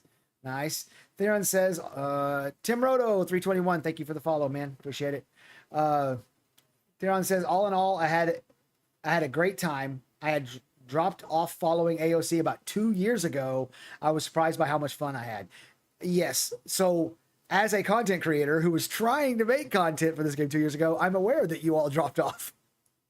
And I just took a break. I said, you know what? I'm going to go do other things. Cause this is just ridiculous. But I'm back now. I'm glad you had fun though. And yes, the combat makes the game. The combat, it's so good. It's so good. Wave says dumpster fire weekend, it seemed, for AOC. I disagree. You might think that if you think that the purpose was to play a game this weekend, but it's not. It's an alpha test.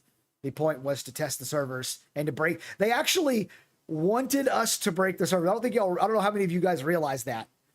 On their end, they were like, I hope they crash the servers. I hope they break shit. I hope the queue system becomes an absolute shit show, because then they can fix it. They might have even said, I hope we get DDoS attacked, because then they can fix it. They can start getting, mitigation strategies for DDoS attacks and all that stuff. So it wasn't a dumpster fire weekend. I think this weekend was a huge success. Everybody I know who actually played the game and wasn't stuck in Lionhold or stuck in the Q boss loved it. I don't know anybody who got out of Lionhold and was like, you know what, it's not for me. I'm sure there are people. I don't know anybody. So disagree. Wasn't a dumpster fire. Huge success. Massive. Magic Pipe says, didn't spend too much time working on trade skills. Seems like a level 20 plus thing when leveling isn't as important. Yeah, I was focused more on leveling too. But I like the trade skills. I like the crafting and stuff. So we did a little bit of that too. I love how you make guilds now. Yeah, it's pretty interesting that they made it where you have to craft an item. You got to go to the guild manager, buy an item for him that's an ingredient, then go to the alchemy station, make a couple of things there, then go to the scribing station and have a scribe make a guild charter basically, and then take that back to the guild manager, and that's how you make a guild, which is a pretty cool thing, instead of just walking up somewhere and saying, yeah, here's a gold, make me a guild leader. Yeah, whenever I found flax, it was like finding the Holy Grail. Yep. Aren't the nodes difficult to spot with so many things going on the map? They're not once you get used to them. Like my first week of testing, yeah, I ran up to every iron node thinking it was copper. I was like, this is not copper, this is iron. I ran up to every tin node thinking it was zinc. But no, there's enough differences that after a while, again, I know that's not actually muscle memory, it's not your muscles, but you get that muscle memory of like, you see it and you immediately know it. I can spot flax across the field now and just differentiate it between Lilygrave, which is somewhat close, and Deathbell, which is the same color. So yeah. Splinter says, yeah, some of my earliest feedback was how to improve the lack of tier 1 materials. Shouldn't take 5 hours to find one node. And it won't at launch. It won't at launch. Dehydration sucks big time, bro. Yeah. So I was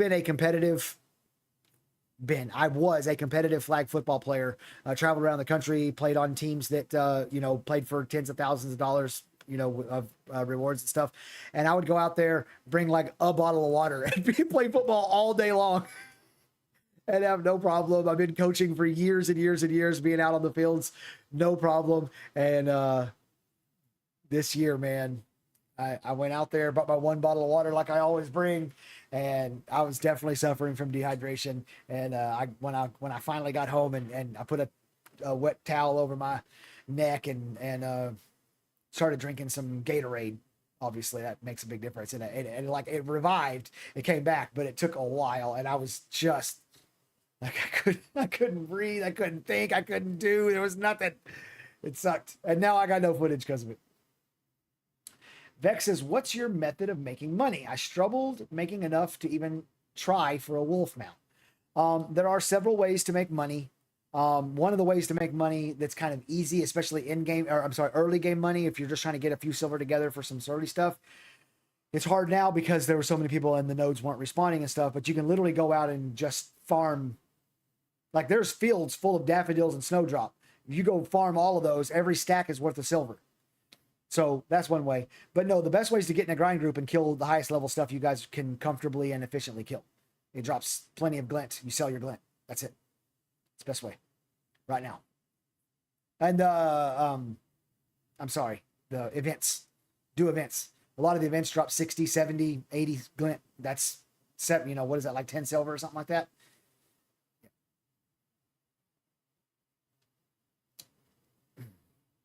Magic Pipe says level 15 plus mob drops insane amounts of glint, 10 to 25 silver worth at a time. There you go. You can glint up pretty fast once you need to get to about 10 or 11, but at that point you can start getting plenty. Zillion, get a nice glass water bottle and drink that water. Yeah, I will definitely not go to the fields again without plenty of water. Theron says best bard since EQ. The bard class is so good. It's so good. It's so good. I can't wait till we start having some real guides for bard out there and all the different ways you can spec out bard, because the tree's huge. You can do so many different things. Des says the test was an amazing success this weekend. We helped them fix more systems than before. Yes. Simple as that. Simple as that. If there had been the long queue times and the death wall and the DDoS on top of the people who got past all those things and got to play were like, the combat sucks. This isn't fun. I'm not enjoying myself. Then we'd have had a problem. Because that means next week's test is going to be smaller because people aren't going to be trying to fight the Q boss. But I suspect next week's test is going to be bigger because people are running around going, this shit was fun. I had a blast. My friends all had a blast. You got to come play with me next week. So I suspect it's going to be bigger. And yes, the amount of fun people had is definitely going to change things. Great test. iPez says conspiracy theories. They ordered DDoS himself. The people were saying that in my Discord. They were like, Steven, is paying for this DDoS attack or whatever and trying to, overwork his team or whatever and get them to fix it. It's pretty good. It's pretty good conspiracy theory. I don't hate it.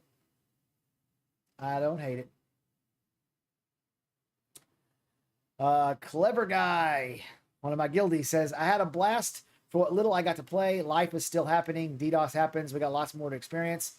And we even got to teach Burns what a tilde is. Yes. So Dr. Burns from the Copian Clinic comes in our channel and he's like, guys, how do you switch between melee and range? And we're like, it's the tilde key. And he goes, huh? The tilde key, man. What are you talking about? We're like, to the left of your one, below your escape key. Oh, okay. And then he runs off and leaves. Left the channel. We're like, how does he not know what a fucking tilde key is? That may be generational. I might be too old. Garthul, thank you for the follow. Magic Pipe. I had a blast, got to level 16. Oh, you probably got to play on Sunday. I got to 11. No, I'm almost 11. But that was just Friday night. That was only playing Friday night. I had a blast, got to level 6, had a ton of great people and players. Freeze me in time until this weekend, please. Yes. Yeah.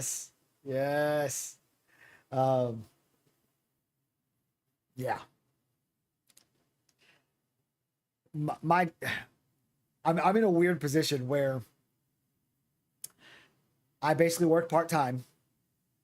Set it up that way on purpose so that I can have time to do YouTube and Twitch, and I'm hoping to eventually get YouTube and Twitch to make up the other half of the part-time, or it's more like a third, the other third of the part-time income, so that I can start working towards doing this full-time. But right now, I'm coming home from work at 12 or 1. I got shit to do. No video game entertains me now. I'm like, there's nothing I want to fucking play. And so I'm going to be coming home early every day and like sitting around, whatever, twiddling my thumbs. So yeah, it's going to suck. Blake Hagberg says, yo, what's going on, Blake? Thanks for stopping in. Machek says, I honestly thought leveling wasn't bad. I fucked around a lot and was still able to level to 11. Don't sleep on events, boys. Yes, the events are great. Bouncing between events. If you can find a circle of like 2 to 4 events that you can kind of bounce around, it's a great experience. And gear drops and money and all that stuff. Yep, worked out real well. Theron says, I got 80 glint off of a few events. Yep, some of them can give you pretty good. Loved seeing some big time streamers like S-Fan and a few others defending the game against the Doomers and their chats. Yeah, I think that over time that the doomerness is going to fade because people are going to give up on their, like I said earlier, people have a tendency to be like, well, I believed this for 3 years. So despite evidence to the contrary right in front of my face, I'm going to continue to believe it. But I think it's going to fade over time because people are going to be having so much fun and their friends are going to be like, no, it's fun. You got to come join. And then they're going to be like, oh, fuck it. And they're going to pay the $100 to get into phase 3 and have a blast. And yeah. But yes, it was nice that it wasn't just everybody shitting on the game. It was pretty much, I seem like every streamer that I saw was having a great time. It was his chat or all their chats that were like you said, being doomers. Also, Mac Hacks, thanks for jumping in the chat. That was the first time chat from you.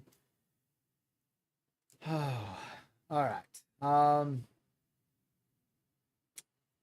Dagiel, which also with a first time chat, says it doesn't work on non-US keyboards.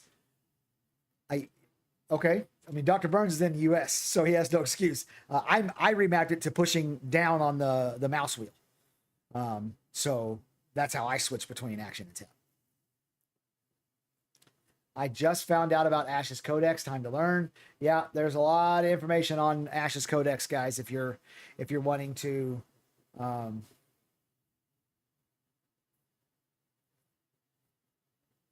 prep for this weekend, try to figure out what fill in your knowledge gaps. Yeah, there's a lot to do in that.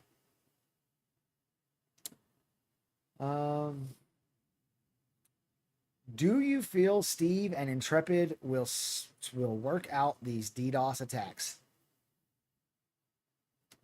I gotta be honest. I think it's a real concern. I haven't really talked much about this in this live stream, and I'm gonna be, just FYI, everybody, I'm gonna be live streaming tomorrow night at 7 o'clock Central Time with Dr. Burns, and we're gonna do kind of like an autopsy on the weekend and talk about the good, bad, and ugly and all that stuff. So be here for that. We'll talk a little bit more about this tomorrow, but the person that just followed, not Interdam or something like that, thank you for the follow.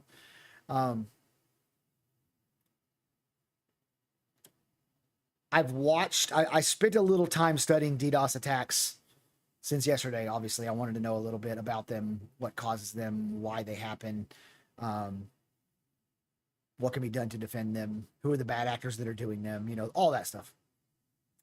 The problem that I run into when I started looking into long-term, real solutions to sophisticated DDoS attacks is the only way is to spend a lot more money beefing up your server infrastructure.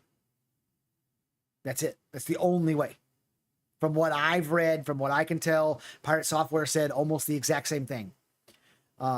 So if you start thinking about that, and Steven has already said recently that they can't test this game forever because they don't have the money to test it forever, because all these testing, every time we are testing that server, they're spending money, not data caps, but data transfers and all that stuff. They're spending money like crazy every time we're all logging in and playing. So could a bad actor essentially shut down the Ashes of Creation project by DDoS attacks every weekend, knowing that they cannot afford to beef up the server infrastructure enough so that the DDoS attacks are not effective? I don't know. That has me concerned. Maybe there's more solutions. I'm not telling you that I know every last thing about DDoS attacks now, because I did research for a couple hours one day. But that did seem to be the only solution that I came across, and people are like, "This will fix it." It's going to cost you several $1 million, but this will fix it. So, yeah. Ren Ratar says, make endless guide videos. I will be when I get some fucking footage. I'm so mad about Sunday. I'm still mad. I was going to play all day. I was going to stream all day. Oh, I'm so mad. Garthol says, ordering DDoS themselves doesn't stand. You wouldn't do it on Sunday when all partners don't work. Okay. Yeah. I mean, I was kidding. I don't think they ordered it on themselves. I know an amazing JRPG you might like, the Trail series. I've played the Trail series. Yeah, I played that series. Magic Pipe says, Burns dipped out of our Discord to go ask you. We were trying to swap our weapons. Okay, Magic Pipe, serious question. When he came in and said tilde key, was there anybody who said, okay, great, I got it? Or was all of you like, what's a tilde key? Splinter says, this game will be scammed to some people until after release, unfortunately. Probably.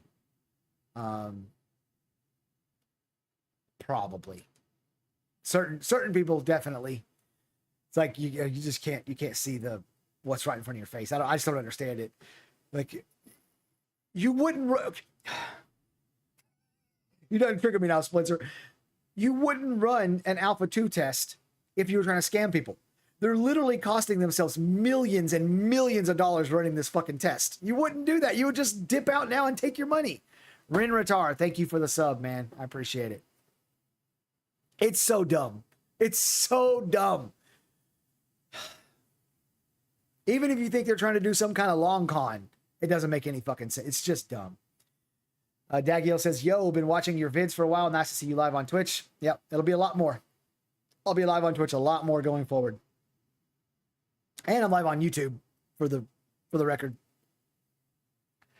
There might actually be, there's actually more watching on YouTube than on Twitch right now. So that's always pretty interesting. But yes. Lots of streams coming, lots of guide videos coming, lots of analysis videos coming. I'm not as good at analysis as Dr. Burns is. Hey, that's his cup of tea. But my guides, there's going to be a lot of them, and they're going to teach you a lot of things that you might want to know.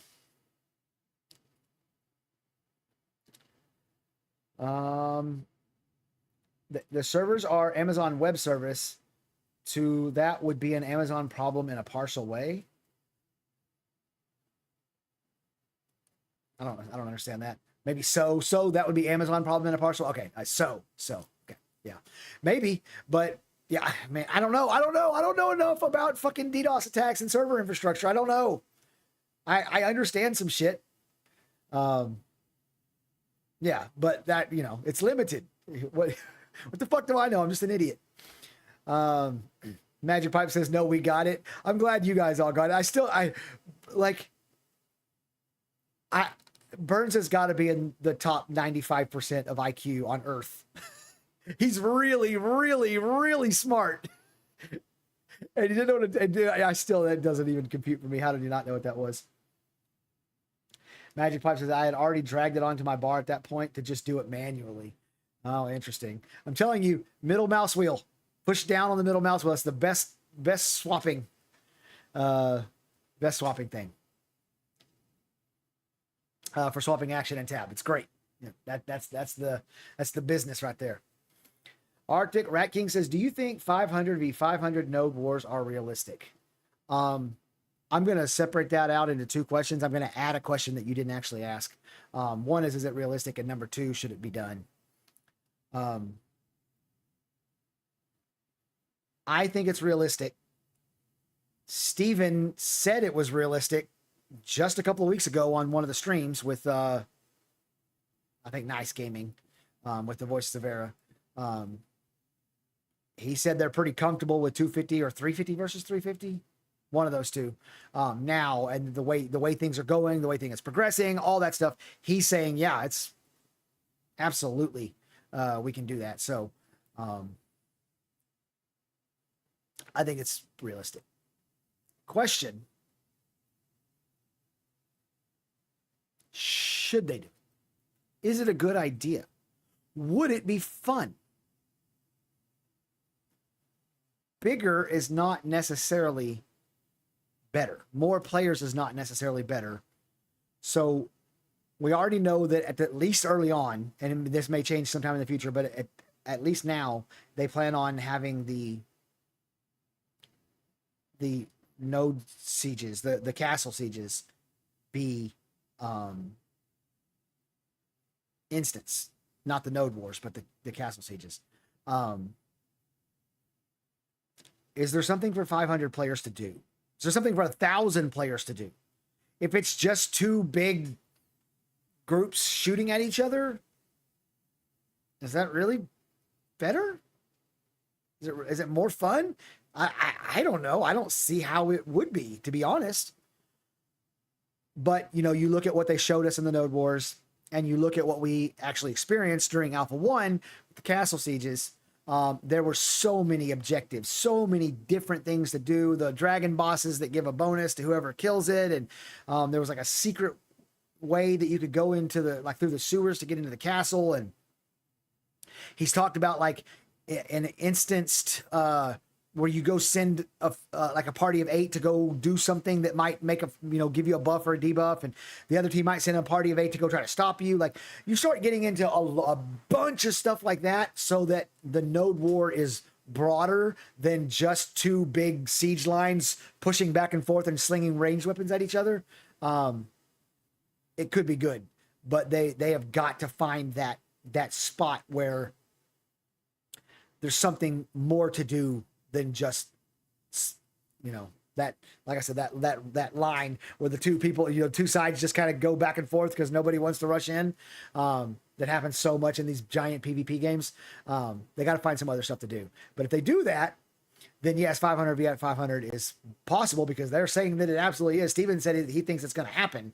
And then probably a good idea, but you gotta find it all. You got to do the whole thing. Magic Pipe says, hard to stand out as a badass in a crowd of 500. Yes. But if they send a raid of 40 to go kill a dragon boss while the other people are all staying behind, or other people have other things to do, and as the the leader of the 40 that goes to kill the dragon boss to get the buff, you make some awesome calls, you're doing the shot caller, you make some good calls or whatever, and you notice that the enemy is trying to poach your target, and you notice it in time and have your team turn around and you wipe them out and then turn around and kill the boss, and now you're standing out in your little niche for what you had to do, which makes you then stand out amongst the 500. So they just got to find that balance. Simple as that.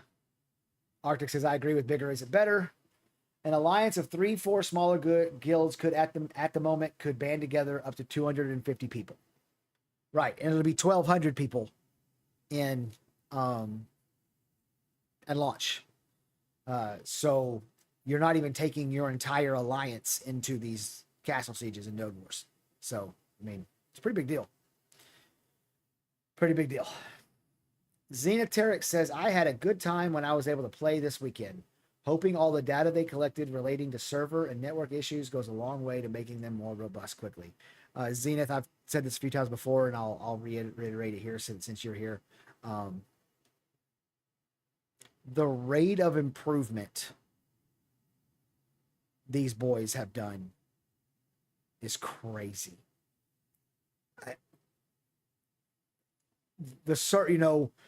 I'll give you guys an example. Well, let's run down how the testing went, so you guys can know what I'm talking about.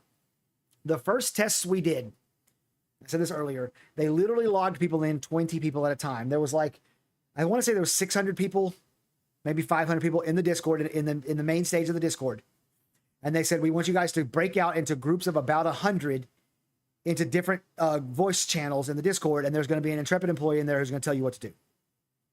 So we did that. We broke into groups of 100. And then he would go, the intrepid employee for group 1 would tell group 1, okay, Golid through, or Des through Golid, log in. So everybody that had a name that was in the channel from Des to Golid would try to log in. And that would be about 20 people every time. The people who were in groups 2, 3, 4, 5, and 6, sitting in Discord with 100 people, they were sitting there with their dicks in their hand. Like there was nothing. You're just doing nothing. You're just looking at the screen. They would log in 20 people at a time. It took well over an hour to get everyone logged in. And then we chopped some trees. We fished. We traded stuff amongst each other. We tried to break the chat server. We did several things like that. And then they said, okay, you guys can PvP. And what I think is hilarious, this is my favorite little story from the pre-alpha testing. When that man said, okay, you can PvP,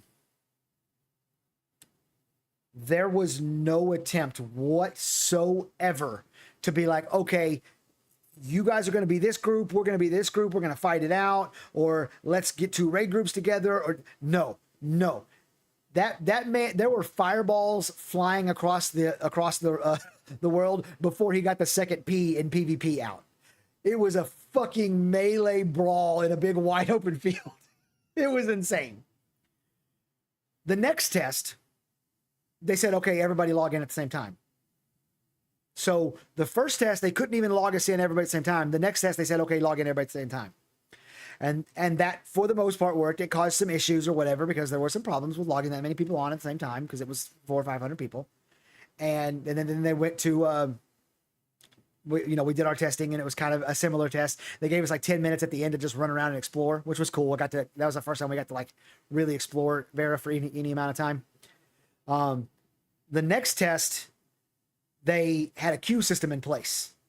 And so we actually, no, the next test was the one at the Citadel of Steel Bloom. We went to the Citadel of Steel Bloom and just ran around all in it and tried to PvP in mass groups and stuff. And it was a shit show. Like you if there was 20 players on the screen, you couldn't see anything. It was a fucking slideshow. Like it was awful. The next test, we did a similar thing. They fixed it and it was great. And the next test, they put the queue in. The queue basically didn't work. It was okay. The next test, they fixed the queue and it was still okay, but it wasn't right. The next test was like 3 days later. They wrote an entirely new queue. They scrapped the old queue system, wrote an entirely new queue system, came into the game. That queue system worked immediately. It's been great ever since, with the exception of thousands and thousands of players hitting it this weekend, but that's a whole other conversation. And then as they took down the servers, they take down servers like every 2 days, 3 days, for a few hours and patch.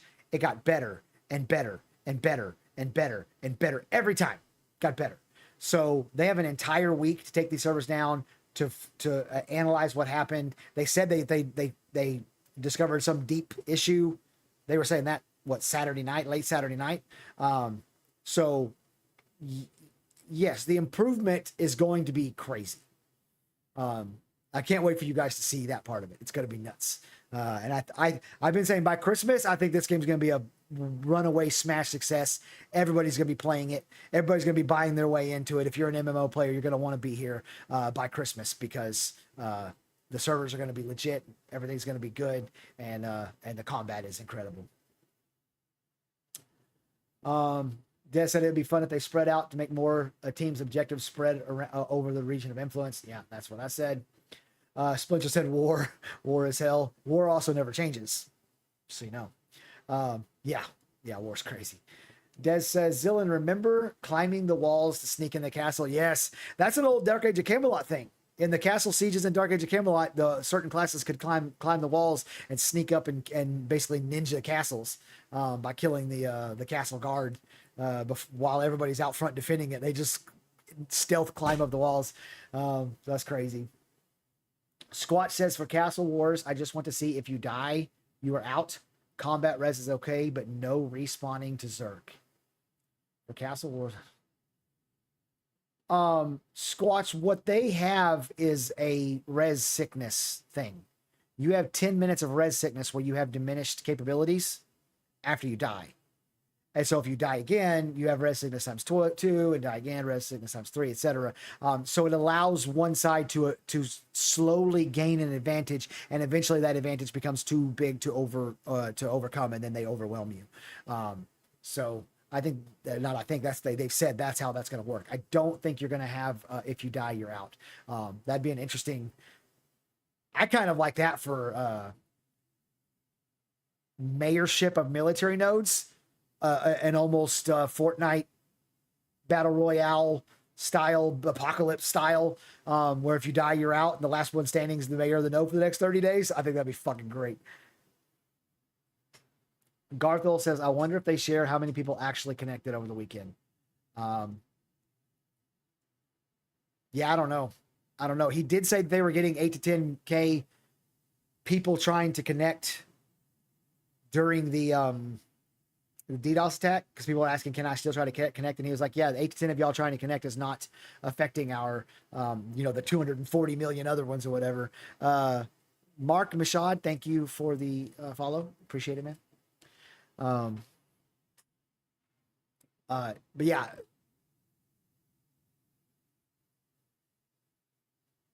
I don't know how many people connected. My guess would be somewhere in the 30 to 40,000, but who knows? Tony said, wasn't there talk about a raid boss like a dragon affect the world, like Ash Dragon bring eternal winter of the node until the dragon is killed? Bush, thank you for the heal, for the follow and the heals. Tony, yes, but that is reserved for a specific instance. So one of the concerns that people have about this game is that a large alliance, like let's say somebody like Pirate Software, who's going to be able to get 10,000 people into this game, if he can do the logistics to organize 10,000 people, they can run roughshod over a server. They could, you know, probably control 2 or 3 of the castles, maybe control all the castles, and stagnate the shit out of the server where nothing happens. No nodes are getting leveled. No nodes are getting de-leveled because it's all frozen in time, because the most powerful people on the entire server control everything. And Steven has said that in that instance, they plan to have world-shaking cataclysmic events, like for example, like you said, an ice dragon bringing eternal winter to the node, until the dragon is killed or whatever, and it stifles the progress and makes things harder. Or maybe a volcano erupts and fucking deletes a node, or so, you know, who knows. But yes, they do plan on doing big events like that are going to require entire nodes or maybe even entire regions of the map to work together to stop things from happening, to stop them from forcing change when the server doesn't have enough change. Mr. Noobtastic says, yeah, it would be cool if they did some sort of summary for this weekend, like we saw this many testers, there are this many main issues we saw, etc.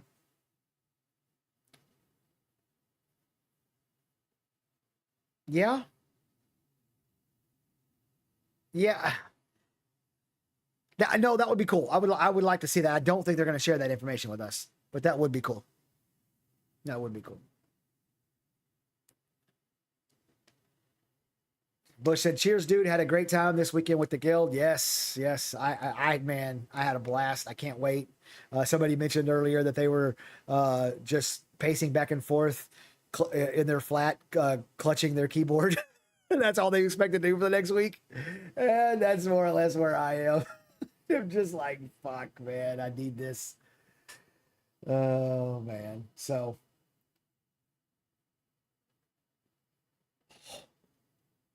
Holy shit. Holy shit. I just looked over and Jalon is streaming in the Ashes of Creation category. If you guys don't know who Jalon is, he was a big Ashes streamer back in the day. And he's been gone for a long time. And he kind of pissed off the entire community, to be honest. But he's back. He's back. He's streaming right now, streaming in the Ashes category. I'm a little bit blown away by that. All right. Zillin, we did that in A1, climbing the castle walls on the side. That's awesome. That's great. Squatch says, what is the current respawn on the world bosses? And I only know of Firebrand and Tumok. What is the third one? If there's a third world boss, I know that there is a zombified, probably a corrupted version of Tumok in either the tropics or the Sand Squall Desert. I haven't gone there and seen it. So I guess that would be the third one. But the only two that I'm aware of is Firebrand and Tumok. LOL, OMG, I imagine the glorious drama if a metro got wiped out by a volcano. Yes. I love the idea that I've been saying this for years. These developers, a lot of times, they don't put their thumbs on the scale enough. They let large groups of players loosely organize, or maybe even tightly organize, and like run roughshod over their systems, make their systems irrelevant, completely. Like, think about this. Seriously, think about this. How much must it fucking suck to be a world boss designer for World of Warcraft? They're just gonna, 90 people are gonna show up and overwhelm your fucking boss and all your little shit ass mechanics that you came up with on your boss. They're just gonna teleport in instantly, automatically join the group of people that are killing it, overwhelm it with numbers, and move on. Like, it's got to be the most shitty existence on Earth, being the world boss designer for World of Warcraft. At least the raid bosses the numbers are limited, but World Boss is unlimited. So yeah, they need to put their thumb on the scales. Don't let the big groups of organized people run everything and ruin the systems and nullify the systems that you put in the game. I love it. Meteor 2024, yeah. News from AOC in Discord saying thank you all testers. Oh, they did. Okay, no, that's great. That's great. Let me go read that real fast. Some big changes to improve stability and squash bugs for next weekend. Thank you all for joining us on the journey. We appreciate you. Yep. That's good old social media man. He was one of the guys that ran one of the guided tests that I was in, the early guided test where we had to be in Discord with an Intrepid employee. So yeah, he's a good guy. Crash says Genesis forever. Yeah, I'm buddies with Rive. I really like Rive. I think he's such a good guy. And I really love the sponsorships on his YouTube videos. This video is brought to you by Air.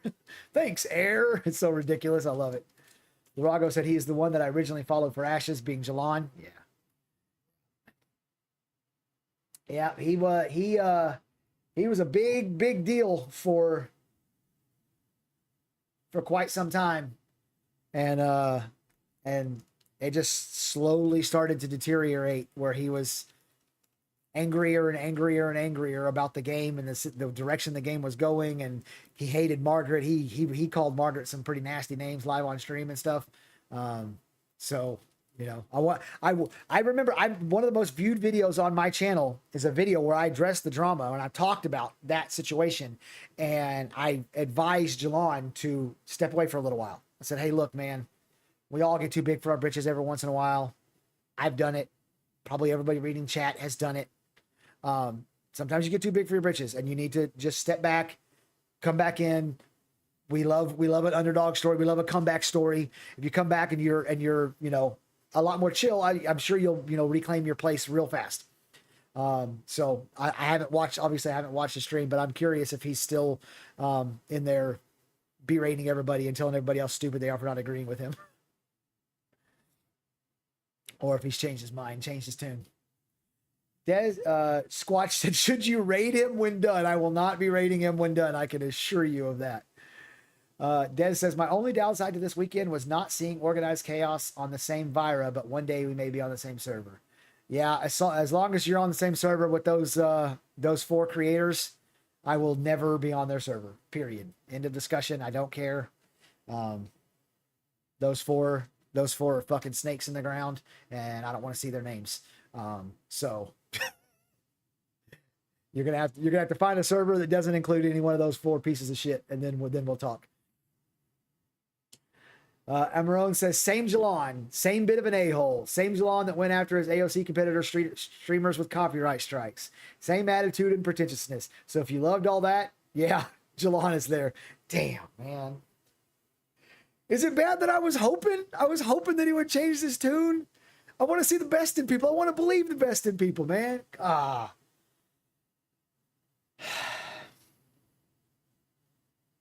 That's disappointing. That's very disappointing. That sucks. That sucks. Elcog Eternal Guardian level 21. Is that the other boss? Interesting. Asheris is the Wind Lord level 25. Big Brother level 20. Are you getting this from the Ashes Codex? Is that where you're getting all this information? Did nodes advance from 0 to 3, or was it so fast I didn't notice? It was so fast. I'm so disappointed. Probably one of the most disappointing things about this test for me personally was the node leveling speed. It was stupid. I want to say like 6 hours into the test, we had level 3 nodes. I understand. People didn't get to experience leveling the nodes.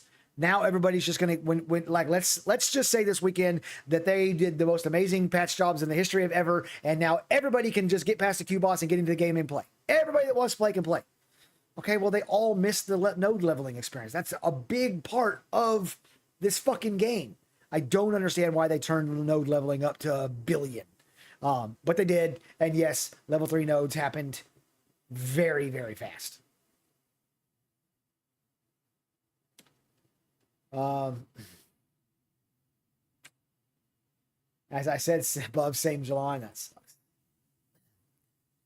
Chaplain Marion is level 20. Bouncer, what are you listing out? Are these all world bosses? Like, what are you typing in? Theron says, what server are you on? I am on Linux, and we based ourselves out of the Miraleth node. So my guild runs around Miraleth. Although I find that the best grind spots are on the other side of the map. So every time we want to grind, we have to travel across the map. But we're gonna start going hard into Oakenbane Keep this weekend. So maybe we won't be doing that this weekend. I was on Resna, saw what looked like a few mega guilds with sub guilds. Oh yeah, there was mega guilds with sub guilds on Linux too. We have Narc, we have Pirate Software. So yeah, we got some bigger guilds, big streamer guilds. I have a feeling they just have node leveling sped up for testing it actually happening. I think it'll change. But how does that help?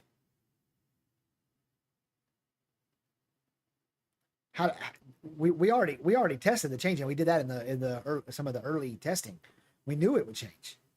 How does that, assuming no wipes, which they've said repeatedly, there's not going to be wipes unless they absolutely have to. Nodes are already level 3. What do you? I don't know. I don't understand. I'm not a big fan of what they've done there. Obviously, they had their reasons for doing it, but I really wish that more people would have gotten to experience the node leveling process, which we did during the testing, and it was long and kind of brutal and brought the community together because everybody was communicating on what node we wanted to level and what the best ways to do it were, and people were getting together groups to go doing all that stuff. So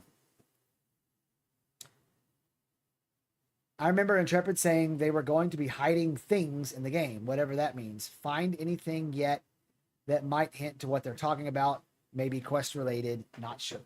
First off, I didn't see them say that, so I don't know exactly what you're talking about. That said, no, my group just grinded hard as we could on Friday night. And then, like I told the story, I didn't get to play but a couple hours on Saturday and then none on Sunday. So hopefully I'll be able to find more things. Well, yeah, there are sandals everywhere. That's was the case in Alpha 1. I am not a particularly detail oriented person when it comes to stuff like that. Like, I probably won't notice things like that. It'll be other people who notice them. I kind of take stuff as it comes. So when they update the server and there's new shit on the server, then I'll notice it. But when they're dropping hints, I'll never notice it. It's not my style.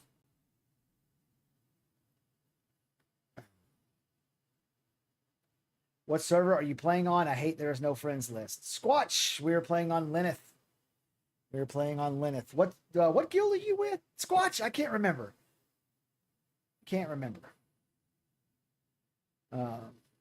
Bouncer said maybe just a test crafting and gathering. I mean, that's possible. It's possible. But I just don't understand. If there's no wipes, there's never going to be nodes to level again. Maybe, I guess, one node at a time as they bring them on during the Alpha 2, like into Fate, like months and months from now. I don't know. It just seems weird to me. Maybe they only sped up because they know we only have 3 days and want everyone who wasn't pre-testing to see. It's definitely too fast. Hopefully they get that as feedback a lot. Yeah, they probably will. Song Demon says maybe they are testing mayoral things, and I mean, that does need to be tested. It's true. Might be lore related. Found dragon baby wormling mounts to tame in the desert. Oh my god. See, I was trying so hard to focus on my guild and building that initial roster. Like I feel like if I have a really good initial 30 to 40 people who are like into it and they're playing and they enjoy it and they're there and they're consistent, then the rest of it fall in place. So I was focusing so hard on that, I didn't get to go explore that any of the Sand Squall Desert and stuff and see if they added anything out there. But Baby Wormling Mounts to Tame is awesome.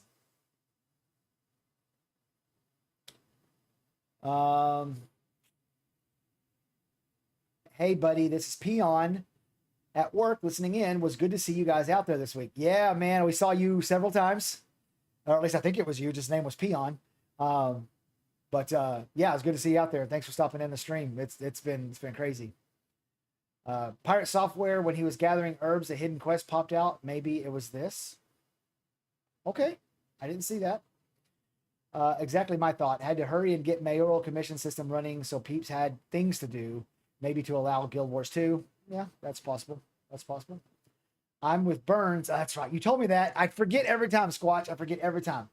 But my PC does not like the game, and I'm currently in the middle of building a new one, waiting for parts to arrive. Should be ready for next weekend. Well, good, man. Good. Definitely hop in there. I am not on the same server as Burns, so we won't get to kill things together. Peon says, don't forget to tell them how you tried to kill me in the first tried. Listen. I created a mage for fun. And Peon being the super mega Chad meta following guy made a fighter because they're so strong. And then I accidentally threw it was a ranger. That's right. It was a ranger. I was trying out ranger just for fun, and the arrow like nicked him. It didn't even hurt him.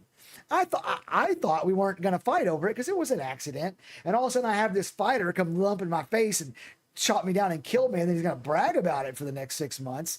I mean, I didn't even know we were in a fight, despite the fact that I picked that fight.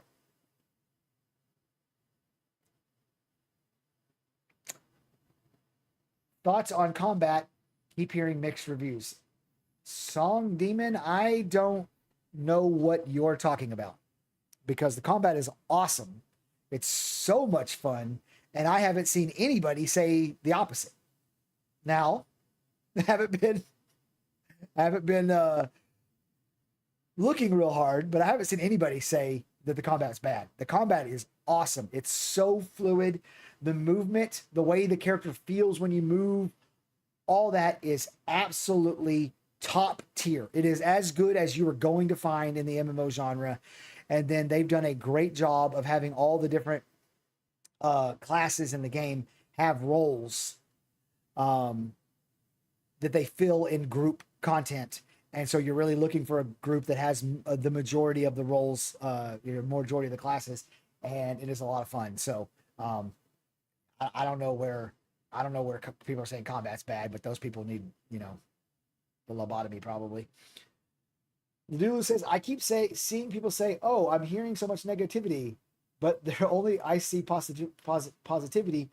Bubbles are real with ashes. Oh yeah, there's no doubt about it. There's no doubt, and that's, bubbles are real in life. Like, algorithms have created bubbles. That's what's happened. It shows you more of what you want to see. So you think Ash is a scam? We're going to show you all the Ash's scam stuff, and you're never going to see the people who are fucking excited and could not be more, pumped to play this weekend. Same thing with your politics and your sports teams and just everything. It's all your TV shows. There are bubbles for hate watching certain TV shows and bubbles for love watching certain TV shows. It's just ridiculous. Combat's great. It's fucking great. Peon says, yep, combat feels fluid.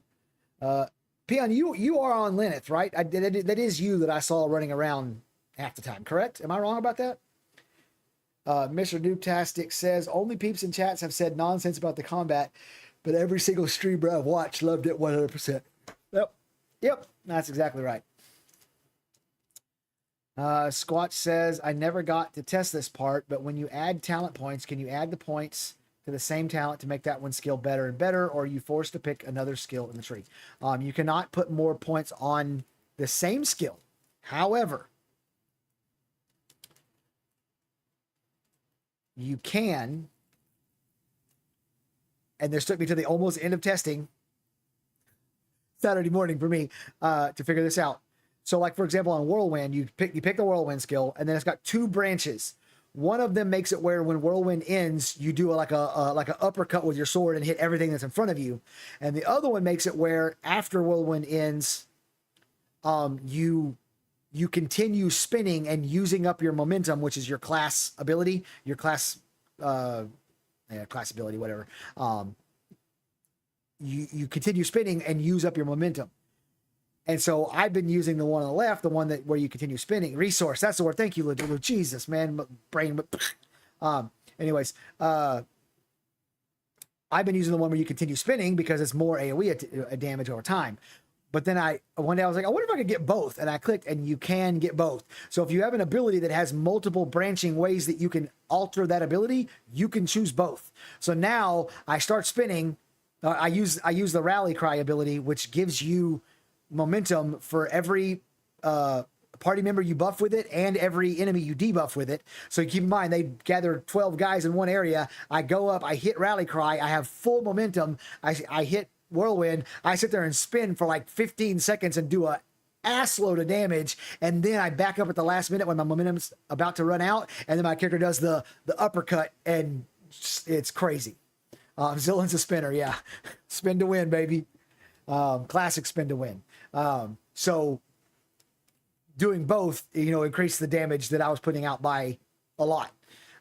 So yes, you can't double down on ability like make it specifically stronger by just making, putting more points into it, but you can pick multiple alterations to it.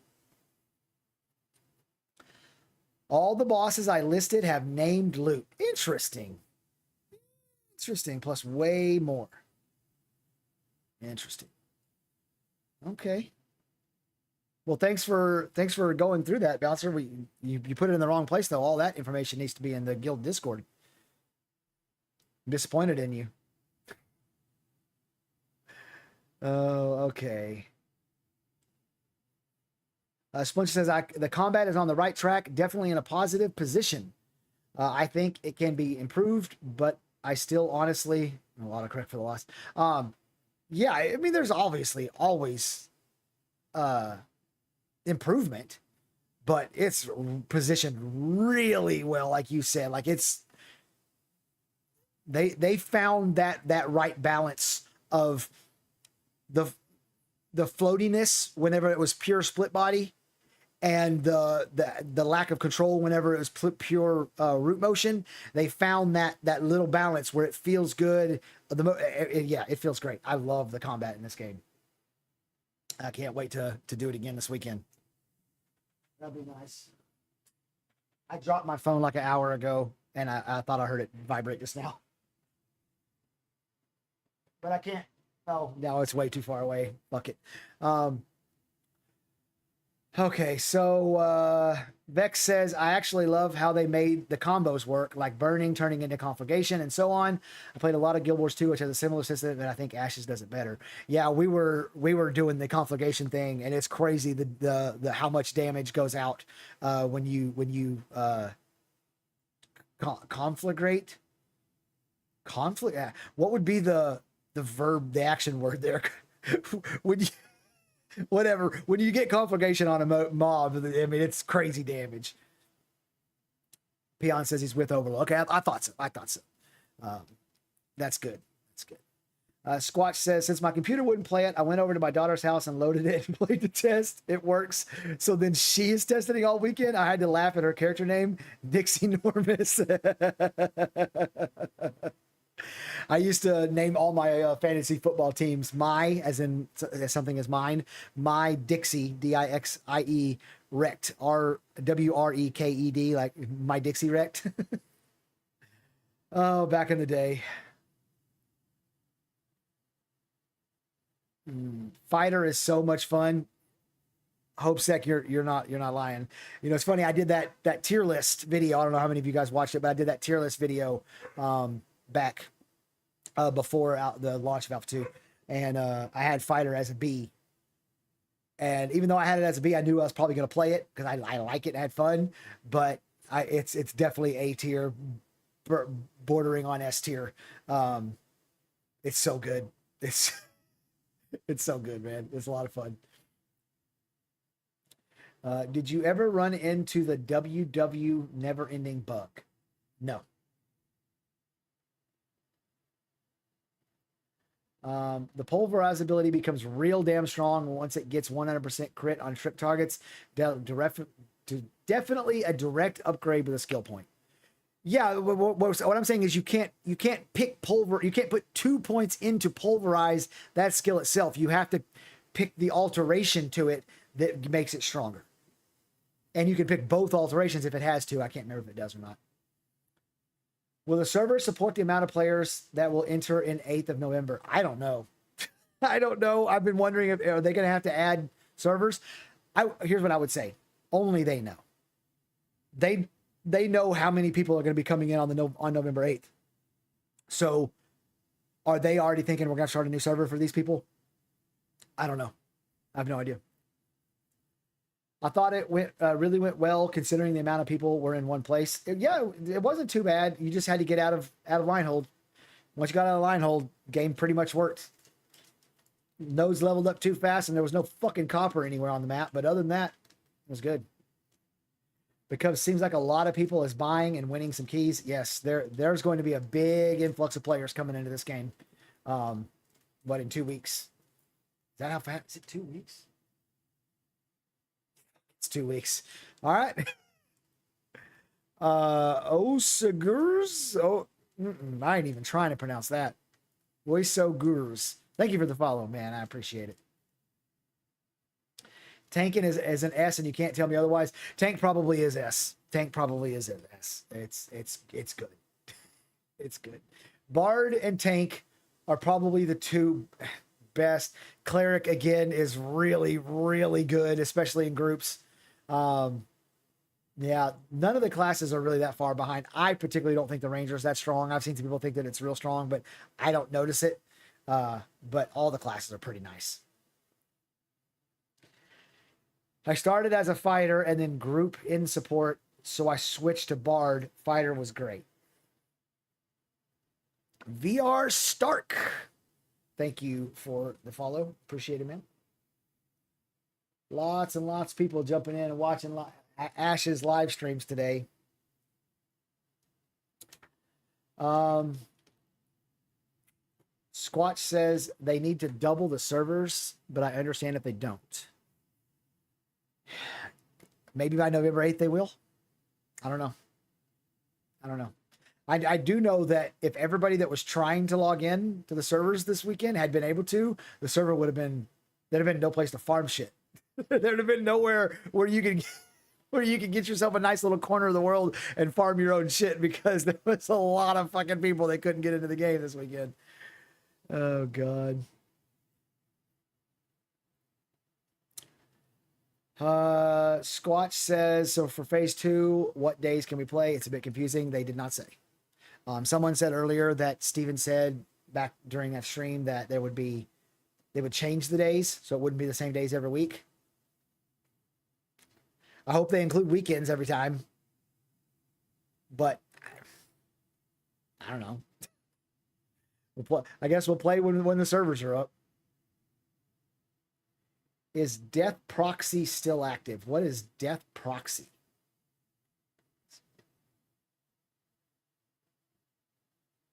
I'm not sure I know what you're talking about. What didn't you like about the Ranger? So it feels great and it's fun to play. Airstrike is awesome. Of course, a lot of people didn't get to Airstrike because it's high up in the deal, but I got to test it when we got to get the little scroll to just go to max level. Airstrike is awesome. Disengage feels awesome. But the like, is it called volley? Just like the like green shots where it's just a bunch of green arrows just go land in front of you. Seems weak. Every time I see that ability go off, it doesn't feel like it moves the health bars very much. Snipe the snipe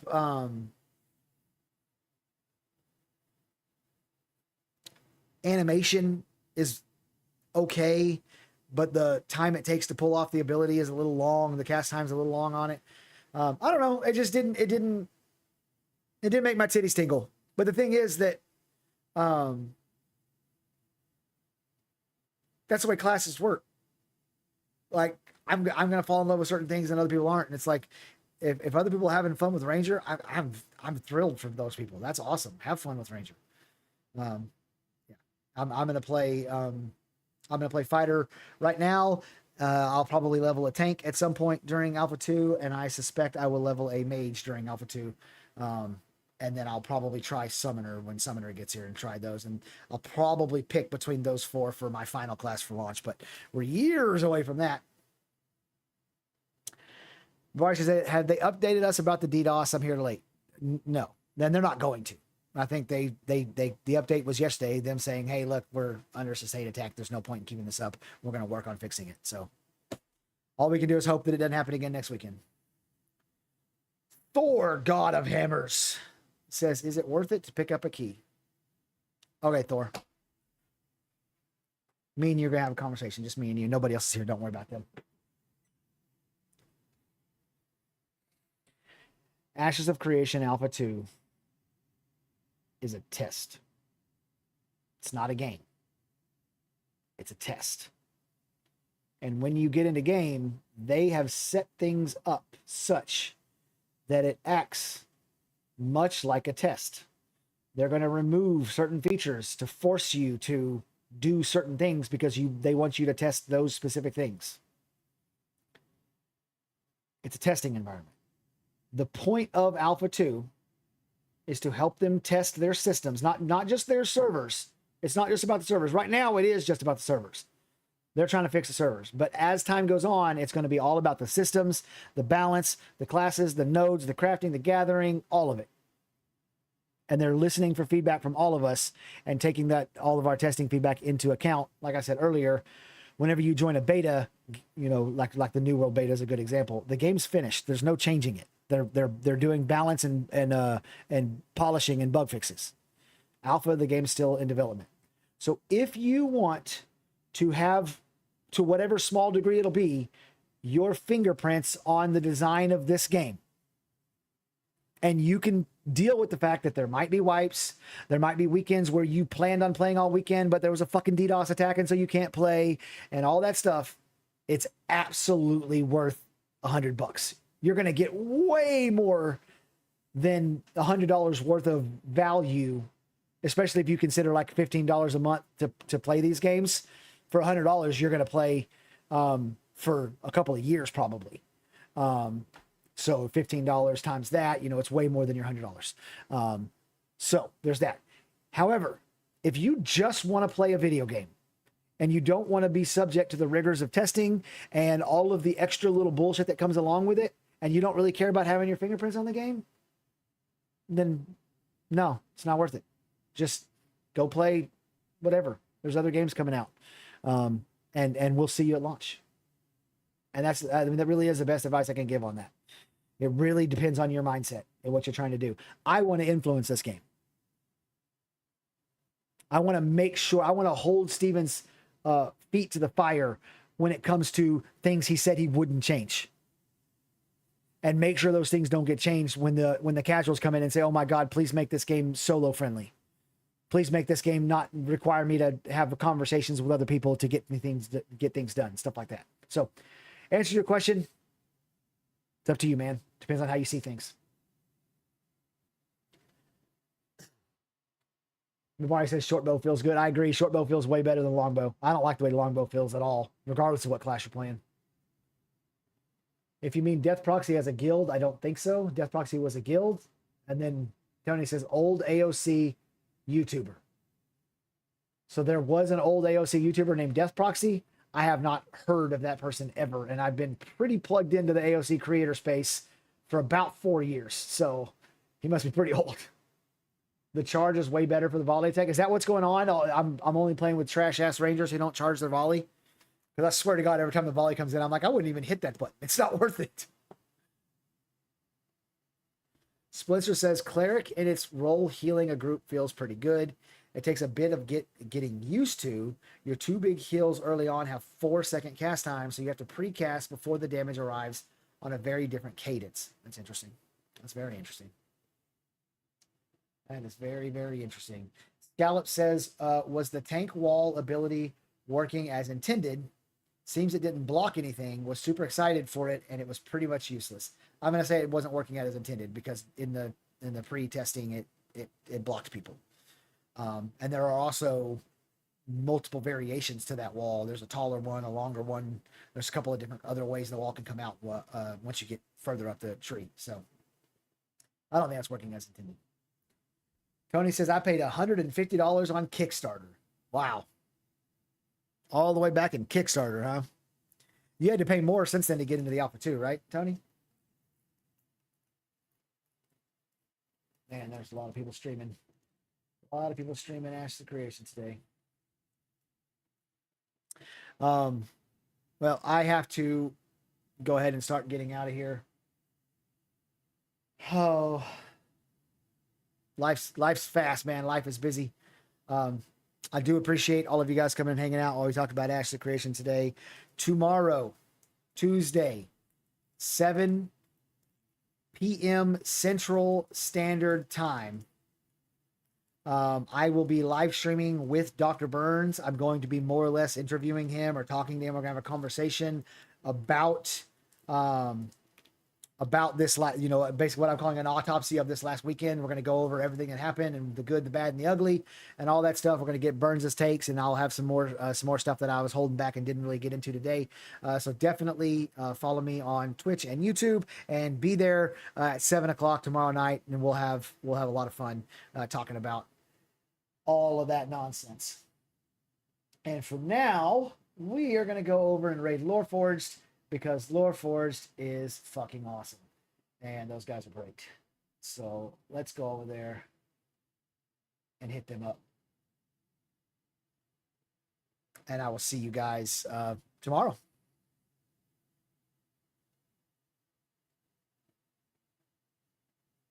Heading over there now. Bye, y'all.